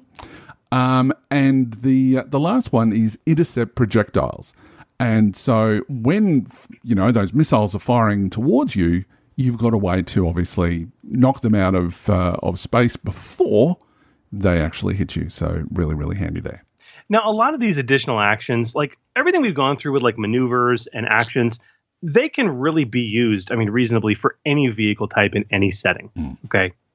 When you look at some of the additional actions, especially stuff like hack the enemy systems or scan the enemy, right? or intercept projectiles or jamming. These are things that are obviously going to be limited to very specific types of vehicles in very specific types of settings. And those vehicles need to have very specific types of systems installed. Okay. They're not anything I would do in a car chase typically. But there are others like, boost defenses or co-pilot or plot course that actually can make sense, fire discipline can make total sense. So it's one of those things that you really want to take a look with your own unique setting as to what additional actions that you really wish to include if you're going to be including vehicle combat. And honestly, I mean, we can go through a lot of these in further detail in future episodes, but it's just important to know outside of the vein of what we're talking about right now with vehicle combat and very, characters that are using, piloting, driving, operating to use vehicles. Outside of that, these actions are there, and they add so much beautiful flavor and option, as you alluded to earlier, Hooley, to a ship-based or vehicle-based combat encounter. So, dude, yeah. Very cool. Oh, Hooley, this has been a tremendous amount to take in. And we've only scratched the surface. But hopefully, listeners, we've managed to make this somewhat digestible for you and given you a handle on very specific things that are going to kind of set the stage for continued discussions. Can we go through very briefly and remind everyone kind of what we've discussed? What have we learned? What have we gone through? All right, so we've talked about the range bands, which are engaged, short, medium, long, extreme, and then the newest, which is strategic. We've talked about how Star Wars has the range bands in two tiers, or their two-tiered approach, while Genesys basically has taken everything to use the same range band names and everything's operating in the same space. Okay, well, what about space, Hooley? Because, we're keeping things fairly generic for Genesys, but like one of the things that you can justify Star Wars having radically different range bands between personal scale and vehicle scale is because the majority of vehicle combat in Star Wars takes place in space, and space is very, very big. I mean, how do we represent that here? What about space? Well, look, obviously what happens is that the rules do cover this on page 225. And, as you say, space is big. And what they mean is that when you're out in the deepness of space, the chances are that you're going to be in a vehicle. And if you're not, you're probably having a really bad day. So... So where everything is in space, when we're talking about vehicles, the range bands, narratively speaking, can be larger abstractly. Got it. Okay, so we got that under our belt. Then we kind of went through the basics of a vehicle stat block.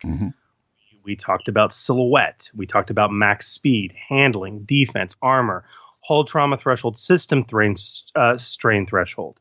And then all the secondary characteristics as well, yeah? Yeah, absolutely. So we've gone through control skill, the complement, the passenger capacity, consumables, encumbrance, and how much it can hold, the price and rarity of the vehicle, and then obviously weapons.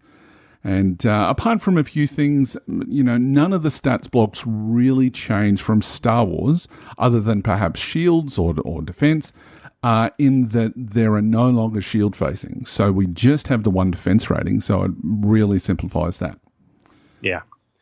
And then, guys, we obviously spent a fair bit of time talking about the various types and actions, types of actions and maneuvers that you can perform. The difference between pilot-only action or maneuver and a standard action or maneuver. And lastly, we talked about other actions that could occur within a vessel briefly. Performed by passengers, co-pilots, gunners, and everyone else who's sitting around doing nothing in quotations during ship combat. That great table that's located on page 229. We have summarized in about a minute what was 90 minutes of conversation with a lot of good discussion, but we still have so much to go. And this was a hugely requested topic by so many of you. So we can't tackle it all in one episode. What is next, Hooley? What are we going to cover in the next set of vehicle episodes? So, look, we're going to go through a number of things, and I'll talk about that in a tick. But We've covered the ins and outs. As you say, we've really covered the basics. And this is what we needed to do before we can have a further discussion about how to build vehicles, how to modify vehicles, and obviously, combat itself, and running vehicle encounters. And that also includes chases. Now, chases is something that we didn't really discuss that isn't discussed in the Genesys core rulebook. And there are a couple of reasons for that, but we'll talk about that next time. But one point that I really need to raise, because it was raised to us by one of our patrons, who wanted us to talk very briefly about mecha in Genesys, because it kind of works a little bit differently, or it appears to. In the EPG, there is the Tactical Strider and the Mecha, both of which are on page 66. So these are the two main, I guess, if you were going to do some sort of like a Battletech or any sort of Macross Saga type stuff. That Gundam. Or anything that you're basically using. So really, that's all that you need to use.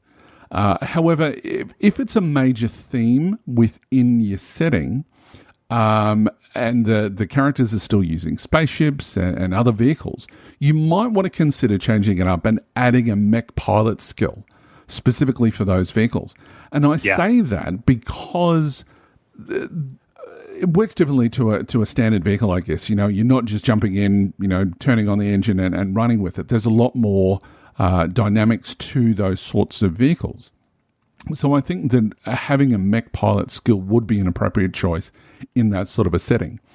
And the only other thing that I would like to add as well, in that sort of circumstance, if you're doing like that mechs play a really big part, is you might want to look at the vehicle quality called mechanized. And this is one that I've sort of like come up with.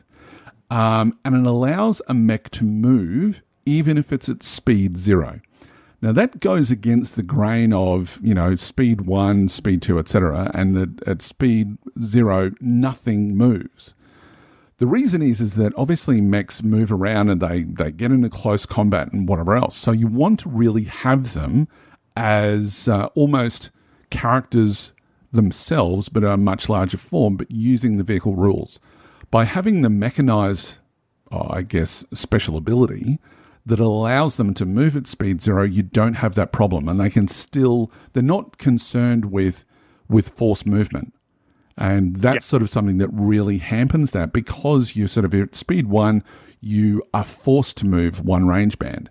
And that might be okay, but if you want to be sort of like hacking into one person and moving on to another one and hacking into the next one, you might want to be slowing that down to 0. So that's something to consider.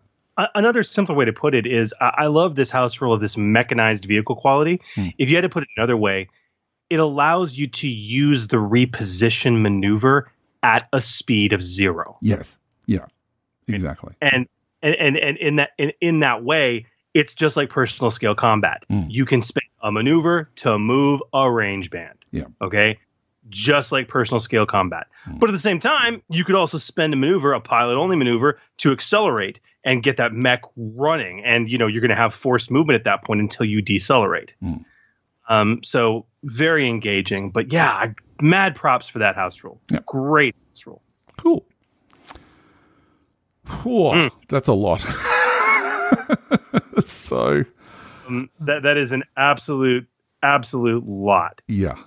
It's a lot to take in, man. It is. But look, once you get your head around it, and it may take a couple of times to listen through that episode, and by all means take all the time that you need, because it is something that if you add it to your game, it adds so much more that you can do things like jumping between trains and boarding actions between ships and all sorts of extra things that really are dramatic, and they're flavorful to what we see on screen. And that's really what we're trying to replicate when it comes to, well, that's my rule of thumb anyway. I want to make sure that my action encounters are going to be the sort of things that we see up on screen. So this really does help that. Now, one thing that I want to mention is that, as far as our other episodes go, that we've always made sort of the rules downloadable that we've raised. Now, we will still have one for this particular episode, but it won't contain anything that we've talked about other than maybe what I've talked about with mechanized, and that's pretty much it.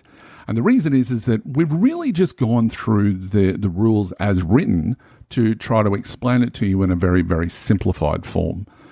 So that hopefully you can take that up. So, but there's something else that we've got, that I've got working in the wings, which is the zone rules. Now, this is something that was developed by GM Huz, GM Flano, and myself in the dice pool. So yeah, that's just something that we'll be talking about in a future episode. Mm-hmm. And in the meantime, guys, if you have questions about what we've discussed, let us know. Points of clarification. Post it up on the Facebook page, and we'll get to answering that for you. Absolutely. Now, so obviously all of this won't be in our next episode when we start talking about vehicles again, because we're going to be talking about something else, but we'll talk about that later.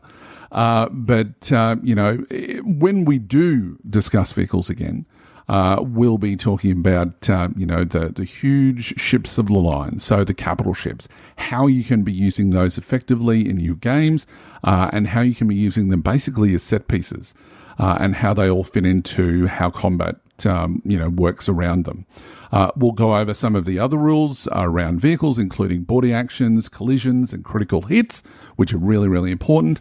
And lastly, we'll open the discussion to talk about running vehicle encounters themselves, including chases and how to best represent them in your Foundry product, as well as on your gaming table. And then the last of this series, which we'll be doing obviously 3 and may go to 4, but we're hoping for 3. The last episode will be dedicated to taking an in-depth look at creating vehicles, modifying vehicles, vehicle attachments, and also answering any sort of further questions that you might have that you may have sent through to us that we haven't covered off on so far about vehicles. And we'll be doing that with a very special guest as we bring Keith Keppel back to the show. Mm-hmm. That sounds great. I can't wait. Oh. All right, Huli, you know what else sounds great? What's that, Chris? The dulcet tones of our 2 special guests awaiting in the wings. Well, that tells me that it's time for some more Breaking the Mold. Breaking the Mold. Genesys Foundry is an exciting community of fan-created content for Genesys. New settings, new rules options, adventures, campaign modules, and much, much more. But some creators go above and beyond, subverting our expectations and breaking the mold with their work. Our Breaking the Mold segment is dedicated to showcasing an exciting offering available right now in the Genesys Foundry as we separate the pure alloy from the slag and point you to the best content out there. Now, tonight's guests are 2 of the team members behind the highly popular silver-selling Genesys setting of Starcana on the Foundry, which we covered way back in episode 2 of our podcast. Joining us then and returning now is the D20 Radio alum of GM Phil, a newcomer to the show, Elizabeth Foote, both from Studio 404 Games. And they've returned to discuss the latest and greatest Starcana goodness with a new Starcana supplement that recently hit the Foundry, which we mentioned earlier on the show, the Silver Files, a Starcana magic expansion. Elizabeth, welcome to the show, and Phil, welcome back to the show. Thanks for having us, Ian. Thank you.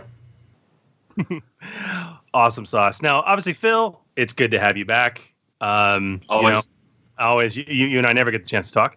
And Beth, it's good to have you on for the first time. So I want to talk to you because Phil's Phil, and most of our listeners know him and his proclivities and gaming history quite well. And no longer care. We no longer care. We're immune. But Beth, you are the new voice to the airwaves. So perhaps you would like to tell us a little bit about yourself and your gaming career. Sure. So I feel like a lot of people come to tabletop gaming sort of as their gateway to sort of nerddom. I did not. I actually came through buffer LARPing. I've been doing buffer LARPing for about nearly 20 years. And I've only been getting into tabletopping over the last 3 years or so. And most of my GMs have been Phil. So I'm pretty spoiled, honestly. My background is actually in creative writing and in marketing. So I have an MFA in creative writing, and in that program I wrote a lot of fairy tale and fantasy fiction. But the bulk of my professional experience and another part of what I bring to Studio 404 is product and event marketing. I manage the website, I oversee social media feeds and other marketing responsibilities for the company. And then I'm also do writing and editing for our products. Cool. That's kind of where I come from. Ooh. And since Phil's only been your primary GM, you don't have a frame of reference. You think you're spoiled, but he could suck. You don't know. That's true. I mean, you never know. It's true. You never know. Yeah. Well, we use Gamer Nation Con as a kind of like a barometer, Yeah. I mean, her other GM was Brev at Gamer Nation After Dark, so that's a hard show to compare to. Yeah, but that was drunken D&D, so I don't know. Which was awesome. It was. I mean, no, it was awesome, totally awesome. But I feel like that's not probably the standard of what tabletopping usually involves. I don't know. When Brev's GMing, that is the standard. But okay, great. Okay, that's good. Good to know. I'll have to sign up for more of his games at Gamer Nation Con. Absolutely. Yeah.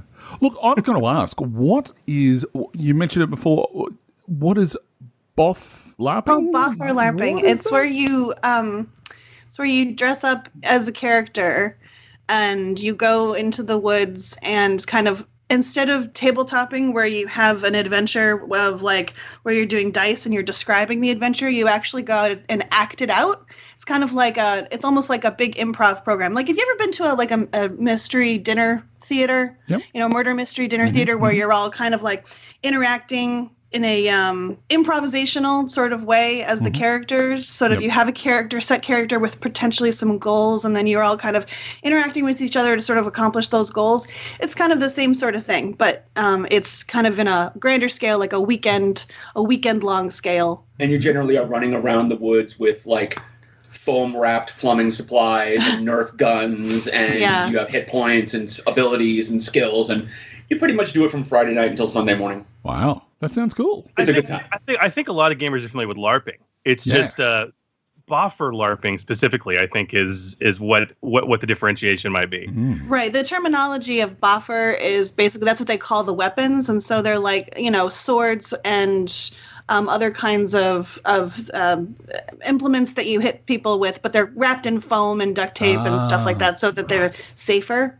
So you're not going to hit people with things that are going to cause lasting damage or any damage really. So right. That's funny because I've been hit with some of Phil's boffers and they hurt. So we'll just I guess you just got to toughen up, Chris. Well, that's what my wife tells me every day. Dear. Now, as we ask all of our guests, now we've talked about that side of gaming. So, what sort of style of game or game setting or theme do you like to get on the table when you play? What's your favorite thing to play in Genesys? Starcana notwithstanding. Right. Well, unfortunately, that's been the bulk of my experience is the Starcana. Not unfortunately, but in terms of a selection.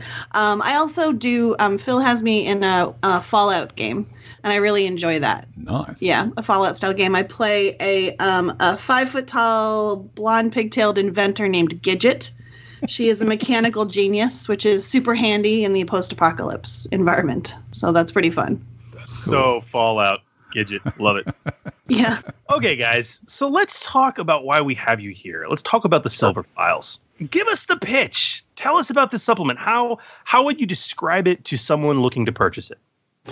So the Silver Files is our first major supplement for the Starcana campaign setting, and it focuses on a very prominent aspect of Starcana, that being the magic that is suddenly infused within this world. Unlike a few other settings, and sci-fi settings specifically, that have magic kind of reintroduced into there, in the Starcana world, there's never been magic. Like, take Shadowrun, for instance. Shadowrun is the sixth world, insinuating that the fourth world and the second world all had magic.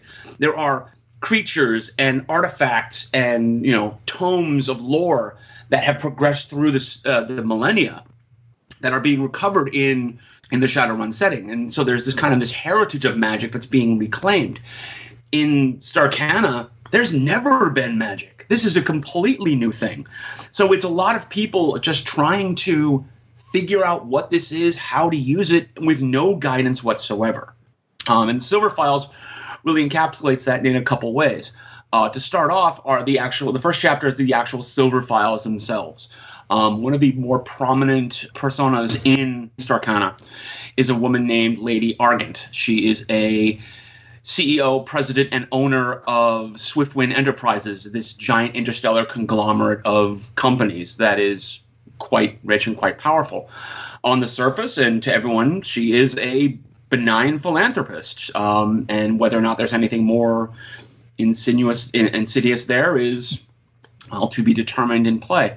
But one of her agents, a breaker named Pause, has gone out and gathered a bunch of historical records that relate to Starcana in many ways. Like the first recorded use of Starcana, a corporate incident between a corporation trying to take over mineral rights on a planet out on the edge of space, and the actual first Starcanist happens to live there, and they have a confrontation.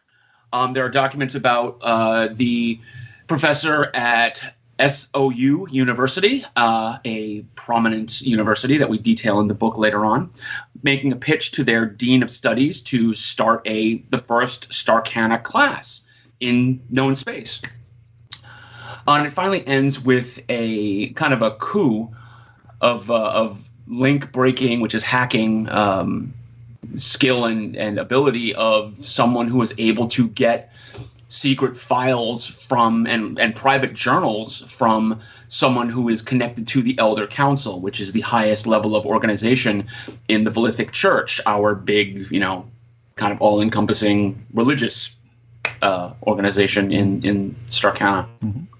So that's kind of the Silver Files themselves. It's a whole in-game perspective thing and some really wonderful creative writing by a bunch of our writers. Moves into some gazetteer-style settings and locations, talks about Saurus and Ornithus University and their Starcana program. Talks about Velithic City, which is a giant arcology. Think like, the Vatican City, but, a 47-level arcology. And also talks about something that's happening in the world now that Starcana is kind of bleeding out into the galaxy. These places called bleeds, areas where other realms and other dimensions are kind of getting thin and leaching into the quote unquote real world, and kind of like what happens to creatures and the environment in those areas and how they affect spellcasting in those areas too. And then the final section is just new rules. We introduce a system for learning magic spells. We introduce several new talents, a bunch of pre-made spells for folks to use in Starcana or any campaign setting, really. Just some handy-dandy, hey, I need a spell that's an attack spell. What have I got? Oh, okay, I'll cast this one, And a couple new magical-themed adversaries.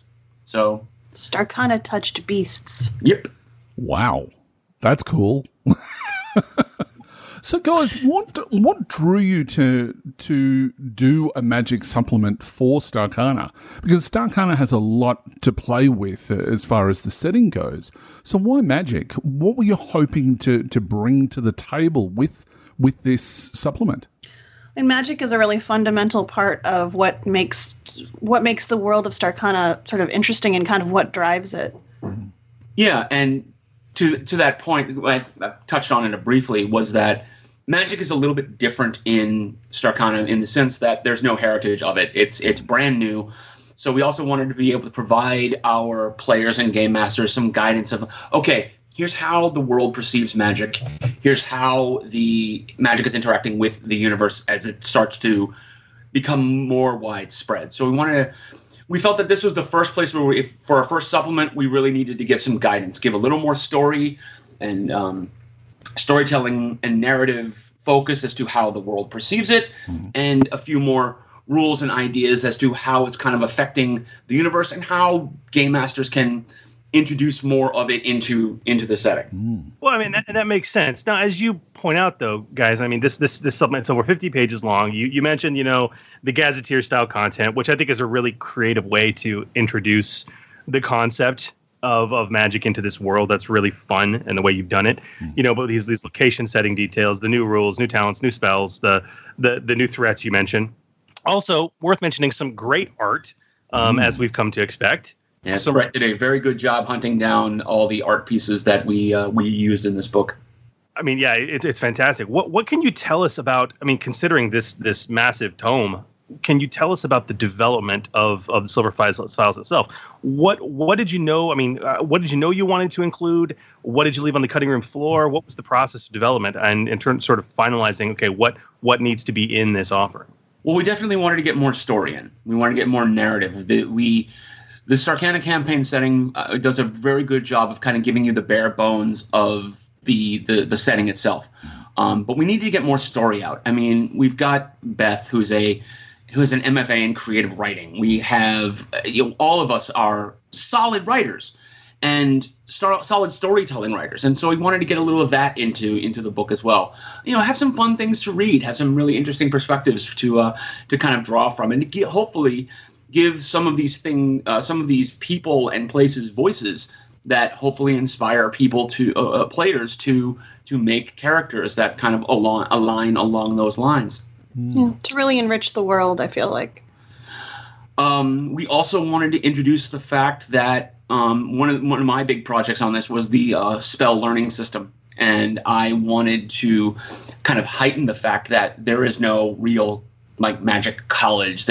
With the exception of the church, there's no heritage of spellcasting at all. And I wanted to show that, the Genesys magic system is very open and very versatile, but also kind of hint that without a legacy of teaching it can be very difficult. And it is difficult for folks to just kind of whip up any spell they want, which is why we kind of introduce it as a sort of a learning effects system. So if you don't know an effect, if you're casting a spell without an effect you don't know, every effect you add to a spell that you haven't quote unquote learned, you're also upgrading the difficulty of the check in addition to adding difficulty to that check.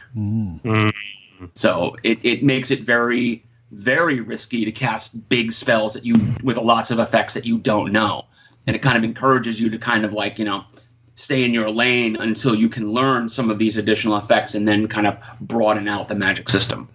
It seems like that's an optional area of rules that could apply to virtually any area of Genesys magic use. Which was kind of exactly the point. A lot of the stuff, especially in the rules, and even in the Gazetteer section, where we start talking about locations and bleeds, especially. If game masters are looking for a way to have a fire touched place, and where the fire elemental plane bleeds into the world, look in our bleeds write up and go to the fire plane and introduce that. Any of the spells that we've kind of broken down, Flames of Zybar, it's right there for you. It's a divine spell for difficulty is daunting, has the blast, the holy, and the ranged upgrades, and just tells you all the effects. You don't have to try to piece it all together. Game masters have a nice set of 50 spells that they can just quickly dive to if they're just looking for something different, or if they want to have their players have hey, here's a cheat sheet of spells that you could try to throw if you are really strapped for something. The talents that we introduce in this book are also designed to be included in any fantasy or sci-fi setting that's got magic in it. And of course, the Starcana touched creatures can always be thrown in. Who doesn't need an NPC stat block? One of the things that I found quite unique with this setting, or with your setting generally, but specifically with the Silver Files, in comparison to some of the other products that we're seeing a little bit more so on the Foundry, is that as far as sort of stats and rules and whatever else, you're scrolling for a long time until you get to that, because of the attention to detail that you guys have put into the fluff of the setting first and foremost. It's amazing, and a testament to you guys. It's great. I love it, and I wish we could see more of that because it really delves you into the setting more so than just right. Well, okay, now we're going to talk about rules. We've got a really great creative team, I feel like, when we meet regularly and we have a lot of conversations about the kinds of things we want to include. And, the parts that I wrote, I like when I first wrote them, I was like, this is great, put it out in one night. I'm like, yeah, this is great. And then, 15 drafts later, of all of the editing now this is great. Now this is great, right? So it's like this, it really helps to have a collaborative team that is Studio 404. I feel like it's really increased the value in certainly my experience of it. And I feel like the final product is so much better that we have the group working on it. Very much what so. sounds good in your head doesn't always translate to the page directly, and it's always good. And I know that this has been mentioned many times on The Forge, but get someone to read your work. Get someone to look it over, proofread it, copy edit it, review it, because they will point out things that sounded perfectly and made total sense to you, but in someone else's reading of it, they might go, I'm a little confused here. So and that whole process really enabled us, I feel like, to create some quality fluff, the fluff text, as you put it, to the additional enrichment and contextualizing of the world. As far as stuff that didn't make it into the book or ended up on the cutting room floor, but the only thing that I can think of is that I think we may have had another half dozen adversaries that just because of time and real life, we just didn't have the ability to just get done. We said, look, let's finish up the stuff that we know we need in this book. We can always add more adversaries as like a 1-page supplement or a 2-page supplement later on. But if we don't have these spell learning rules locked down, then Yeah, I think it helped to have a pretty good outline at the start of it. We had ideas of okay, this is what, especially in the fiction section, it's okay, these are the things that we want to touch on. These are the pieces that need to be written. And here's how, and then, we write them and say, okay, this is how they're going to fit together. This is what we want to show. So I think that having a sort of a clear vision in the beginning really, really helped streamline the process. Yeah. Very much so. Now, you guys have talked a lot about what's actually in the product already. Is there one particular part that you could perhaps give us a glimpse of that you haven't already spoken about? Or tell us sort of something that that you're really, really proud of. I mean, Phil, obviously you're proud of what you've done with the magic system for the setting. Is there anything else that sort of really it just made you want to write more and put more energy and effort into it? Well, as far as from the writing perspective goes, Beth handled the journals of High Priest Lark, which I think is some phenomenal storytelling. She did a real great job with that. As far as from a preview and kind of a more detailed thing for the silver files themselves, let's talk about bleeds for a second. As we mentioned, bleeds were sections of the galaxy where things get real thin between the real world and kind of alternate dimensions or perhaps elemental planes. And for an example, let's talk about Earth bleeds. Within these bleeds, jagged rocks break up the barren plains. It is common to find assorted crystal or gemstone formations. Flora is very rare, consisting of scrubland plants and tumbleweeds carried on by the wind. Local animals include natural burrowers or climbers, mostly with hard carapaces. Some rare animals have crystalline carapaces or claws, while others have acidic blood or venom. Now, that's just the kind of the fluff write-up as far as what you'll find in an Earth bleed zone. As far as what will happen from a game perspective, skill checks to locate mineral deposits add advantage to the result. Survival checks to forage for food add 2 threat to the result. The lightning additional effect may not be added to any spell. Primalists using attack may add the impact additional effect without increasing the difficulty. Primalists using conjure to create earth or crystalline objects gain success and advantage to the check. And creatures affected by prolonged exposure to the bleed develop crystalline growths that toughen their form and natural attacks. They gain the Earth Bleed ability, +1 soak, immune to knockdown, and their brawl attacks gain the Pierce 1 quality, or improve the attack of existing Pierce quality by 1. And that's just one of the various types of bleeds that we've got. We've got the classics: Earth, Fire, Water, Wind.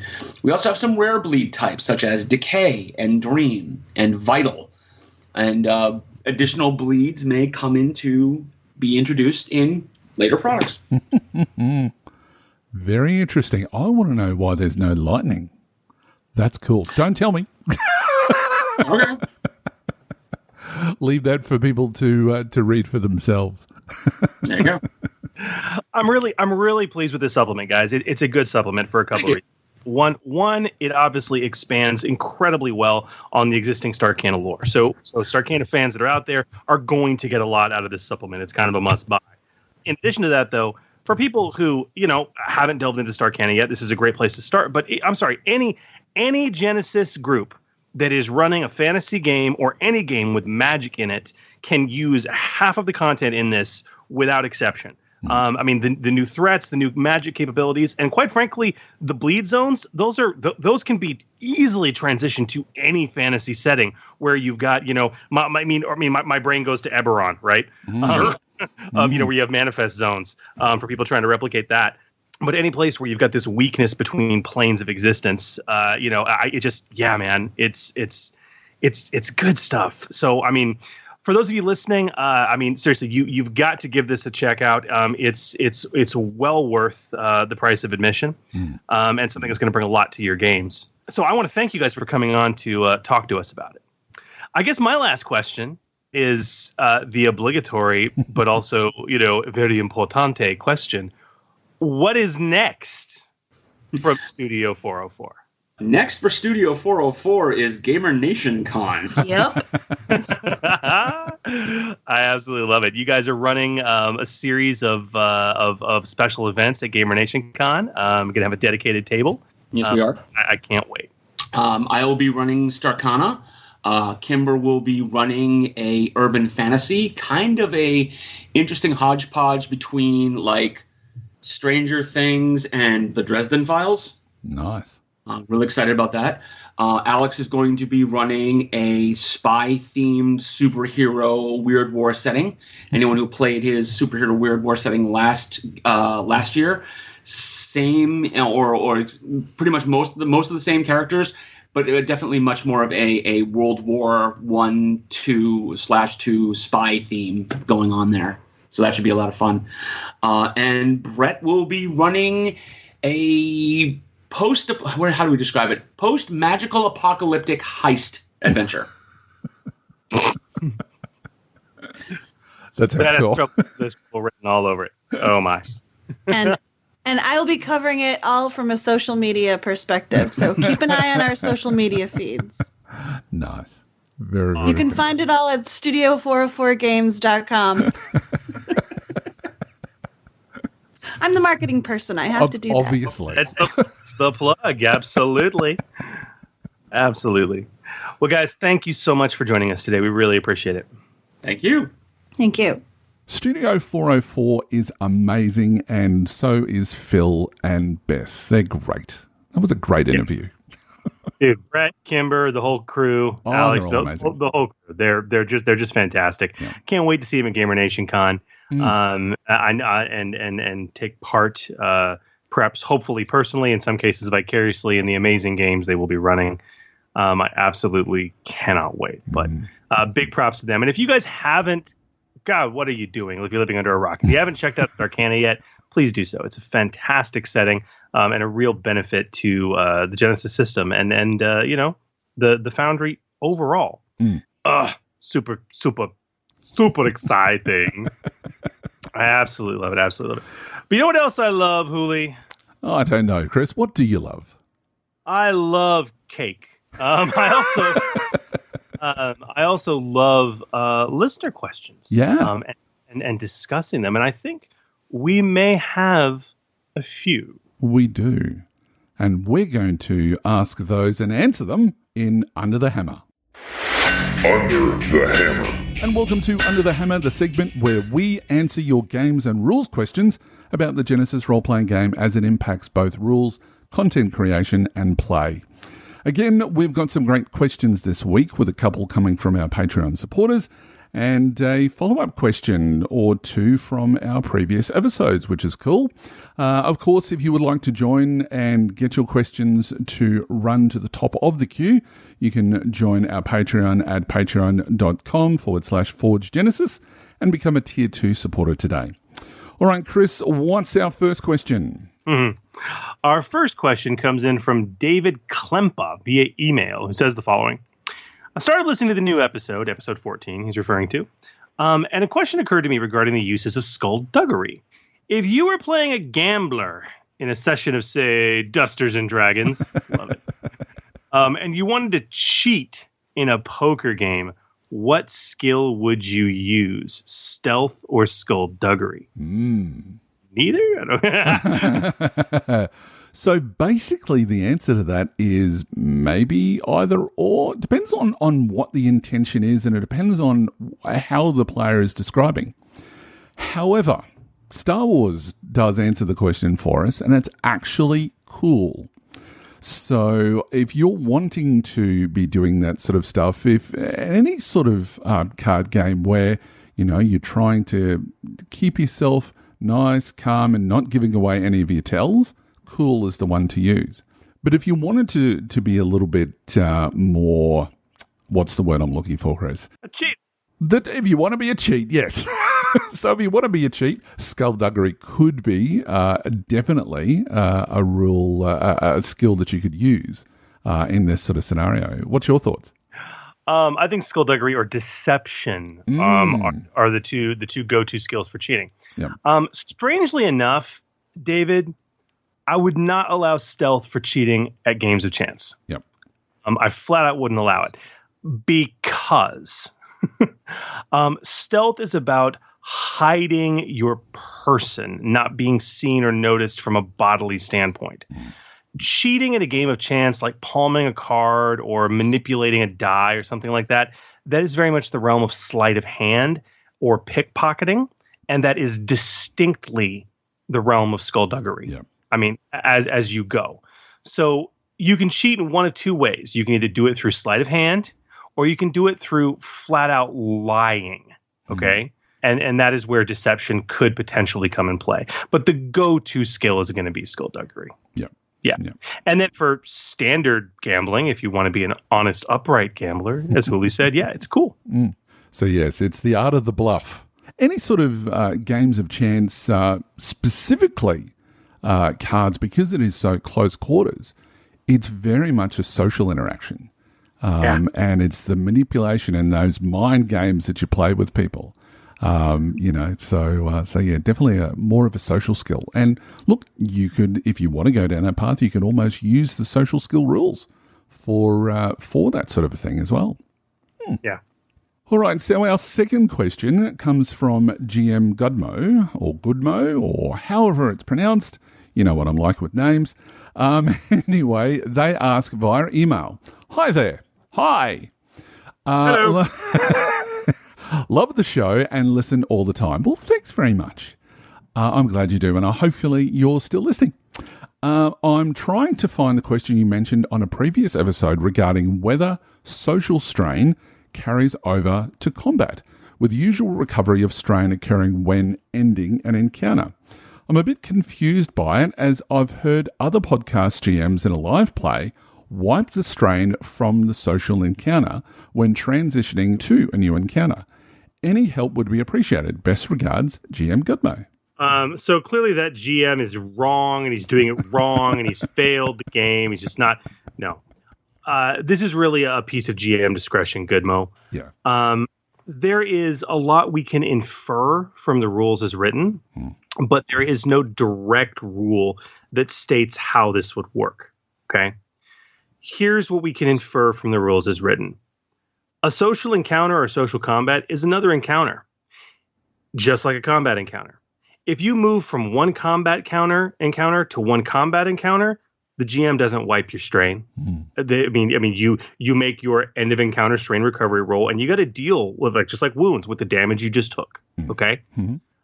And the same really should apply in a social encounter moving to a combat encounter. Frankly, if you were moving from a social encounter to a social encounter directly, you wouldn't be wiping strain. All right. So they're both encounters. They're both governed by the same rules. If you're taking a pure interpretation of the rules as written, extrapolated from what we best we can, no, you really shouldn't be wiping the strain. Now, having said that, a good GM will often take extraordinary measures to protect the player's fun. All right. And if I had a social encounter, I just put my group through and things went horribly wrong and they're all very strain damaged at this point. They have a ton of strain. And then crappy rolling happens.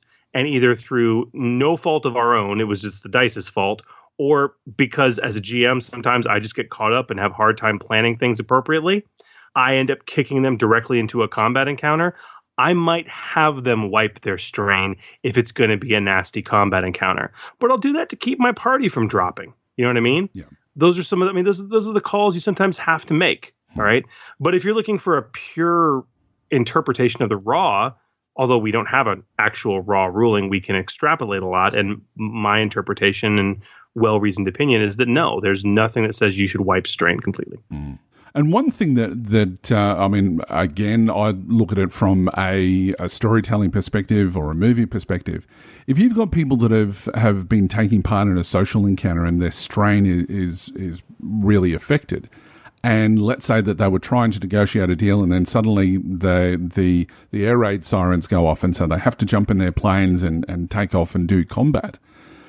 You could, if somebody's strain reduces to 0 for whatever reason, it could be rather than falling unconscious, it may be a case that suddenly they're having flashbacks or they're just, you've got that moment that we see in Top Gun, for example, right at the start of the movie where the character, I can't remember what his name was, but Chris, you're a big fan, you'll probably remember it. Right at the start where Mav manages to help him land, he's having that sort of, he's got that concern with regards to his family and the fact that he's in this fighter plane, that he could die, that sort of thing. He's totally awake, but he's having this massive meltdown. That can really add to the drama of the story that you're telling as well. So yeah, there's 2 and 4, but I agree with you, Chris, that if you can see that your players are just going to, they're not going to be able to do the additional maneuvers and whatever else, and it's going to be a little bit boring for them, just give them that help along. You can. I mean, honestly, my prerogative is actually I wouldn't. It's like you guys got yourselves into this situation. Some of you are going to drop, or you can flee this combat encounter right now. Yeah. Because you're exhausted. Yeah. That's that. But again, that's the prerogative of the players in the game. And that's where characters with some talents that can really help along to bolster people's confidence and bolster their strain. That's where those sorts of things come into play. So, but yeah. Yeah, so hopefully that answers your question, GM Goodmo. I can't, whatever. So our last question, Chris. Yes, this comes in via email from David Kaufman. He says the following. The setting I'm designing can be summed up as a green fantasy Antarctica, largely inspired by the Eocene era before the glaciers overran the continent. So weird, man. I love it. One of the species has a unique ability, partially based off of one mentioned in your episode 4. Mm-hmm. They can make checks with a particular magic skill without having ranks in it. Mm-hmm. However, they get one additional setback to their checks whenever they use this ability during the daytime. At the South Pole, daytime lasts basically 6 months. I'm having a hard time figuring out how much this ability should be worth, and I would like to hear your thoughts on it. So would I. Because you're the one that came up with that ability, Chris. So what's your thoughts? I would say at least 10 XP, even with the setback die in place. Mm-hmm. Magic is tough, man. We talked about this. You want to err on the side of overcosting magic related stuff. Always. Mm-hmm. Always err on the side of overcosting it. Mm-hmm. Now, I will say this. You don't give me a whole lot of detail, David. So I'm making a lot of assumptions here. if you're giving them the ability to use a magic skill without having ranks in it, that's cool. And with a setback die that would reasonably happen all the time, then I would say they could probably get away with it for 10. I would say 10 XP, maybe 15 XP, if they're going to do it all the time. If they can do this for one particular spell or can only do it once a day, then I would definitely cost this at only 10 XP. If you're going to say they can do it all the time, I would probably go a little bit higher than that, probably to 15 actually.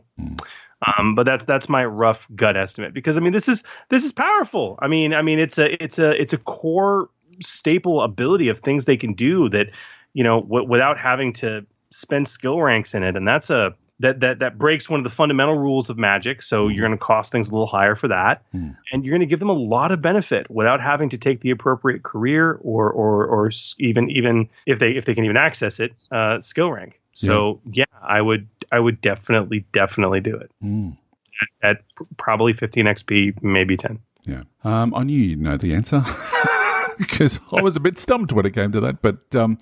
Look, the only other thing that I should mention is that if you've got characters that can use magic all the time, I think over time they're going to get frustrated if they don't spend XP on it anyway. Yeah. So, they won't make the checks. Yeah. Yeah. And I mean, even if you do have a 4 in that particular spell actions attribute, that it's still going to frustrate you at the end of the day, because you're going to be able to do really simple stuff.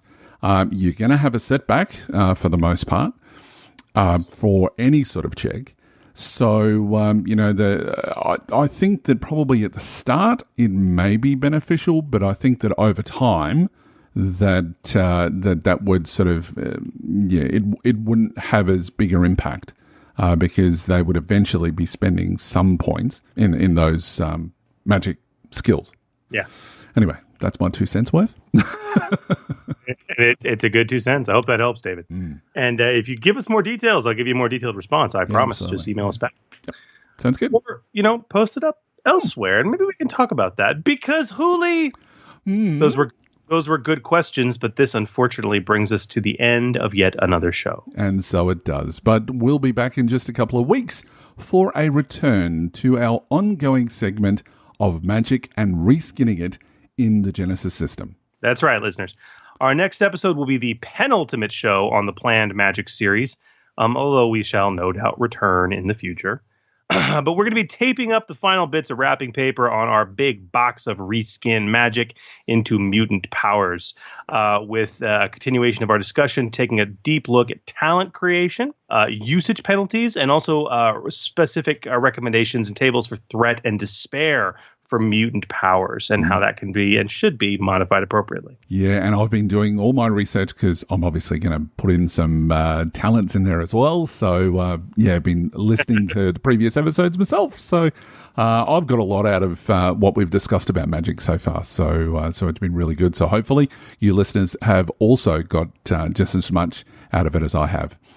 And all of that is before we finally get to the topic that I'm most excited about, which is implements and equipment, which is really exciting. And I love the way that they've done implements in their Magic Genesys system. It's great. I know. And you're absolutely right. But to keep things interesting, though, I before we even get to that, we will, as you alluded to before, be returning back to our vehicles discussion before we get to that final Magic episode. Yeah, and we also have at some point, because we promised our listeners as well, and it's just a matter of linking in with Sam, we're going to talk about, we're going to have an entire episode specifically in the Furnace, where we'll be discussing talent trees and how we can create those for our settings as well. So that'll be really exciting too. Oh, yes. Oh, so much to look forward to. And while you wait for the release of all of those episodes, please continue to send us any other questions that you might have about Genesys, being a GM or a player, or just any gaming-related questions that you like.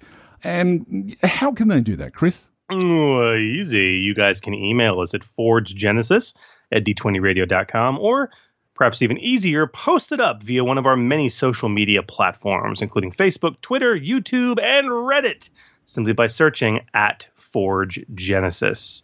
We've also been having some really great conversations on the D20 Radio Discord channel, and of course, truly dedicated conversations with our Patreons on our very own podcast Discord server. And we would love to hear from you all. So don't forget that you can also join the even larger discussion, talking about more than just Genesis. We're talking Star Wars and Fate and all sorts of things in the D20 Radio Facebook group, where we nerds congregate to cross-pollinate. And don't forget to give us a like or a follow as well, guys, on any of our social media sites. You can also drop us a review on those sites or on your favorite podcatcher, including iTunes and Spotify. The reviews mean so much to us. They really help the podcast grow. So please help us out there. You guys can also visit us, of course, at our website at forgegenesis.com. Absolutely, they can. And that's a wrap for us. Thank you all for going through and listening to us talk about vehicles, and hopefully that's helped you out. And we hope that you can join us next time as we continue to explore the Genesis role-playing game. I'm GM Hooley. May your triumphs be many and your despairs be few. And I'm GM Chris, wishing you peace, love, and good gaming.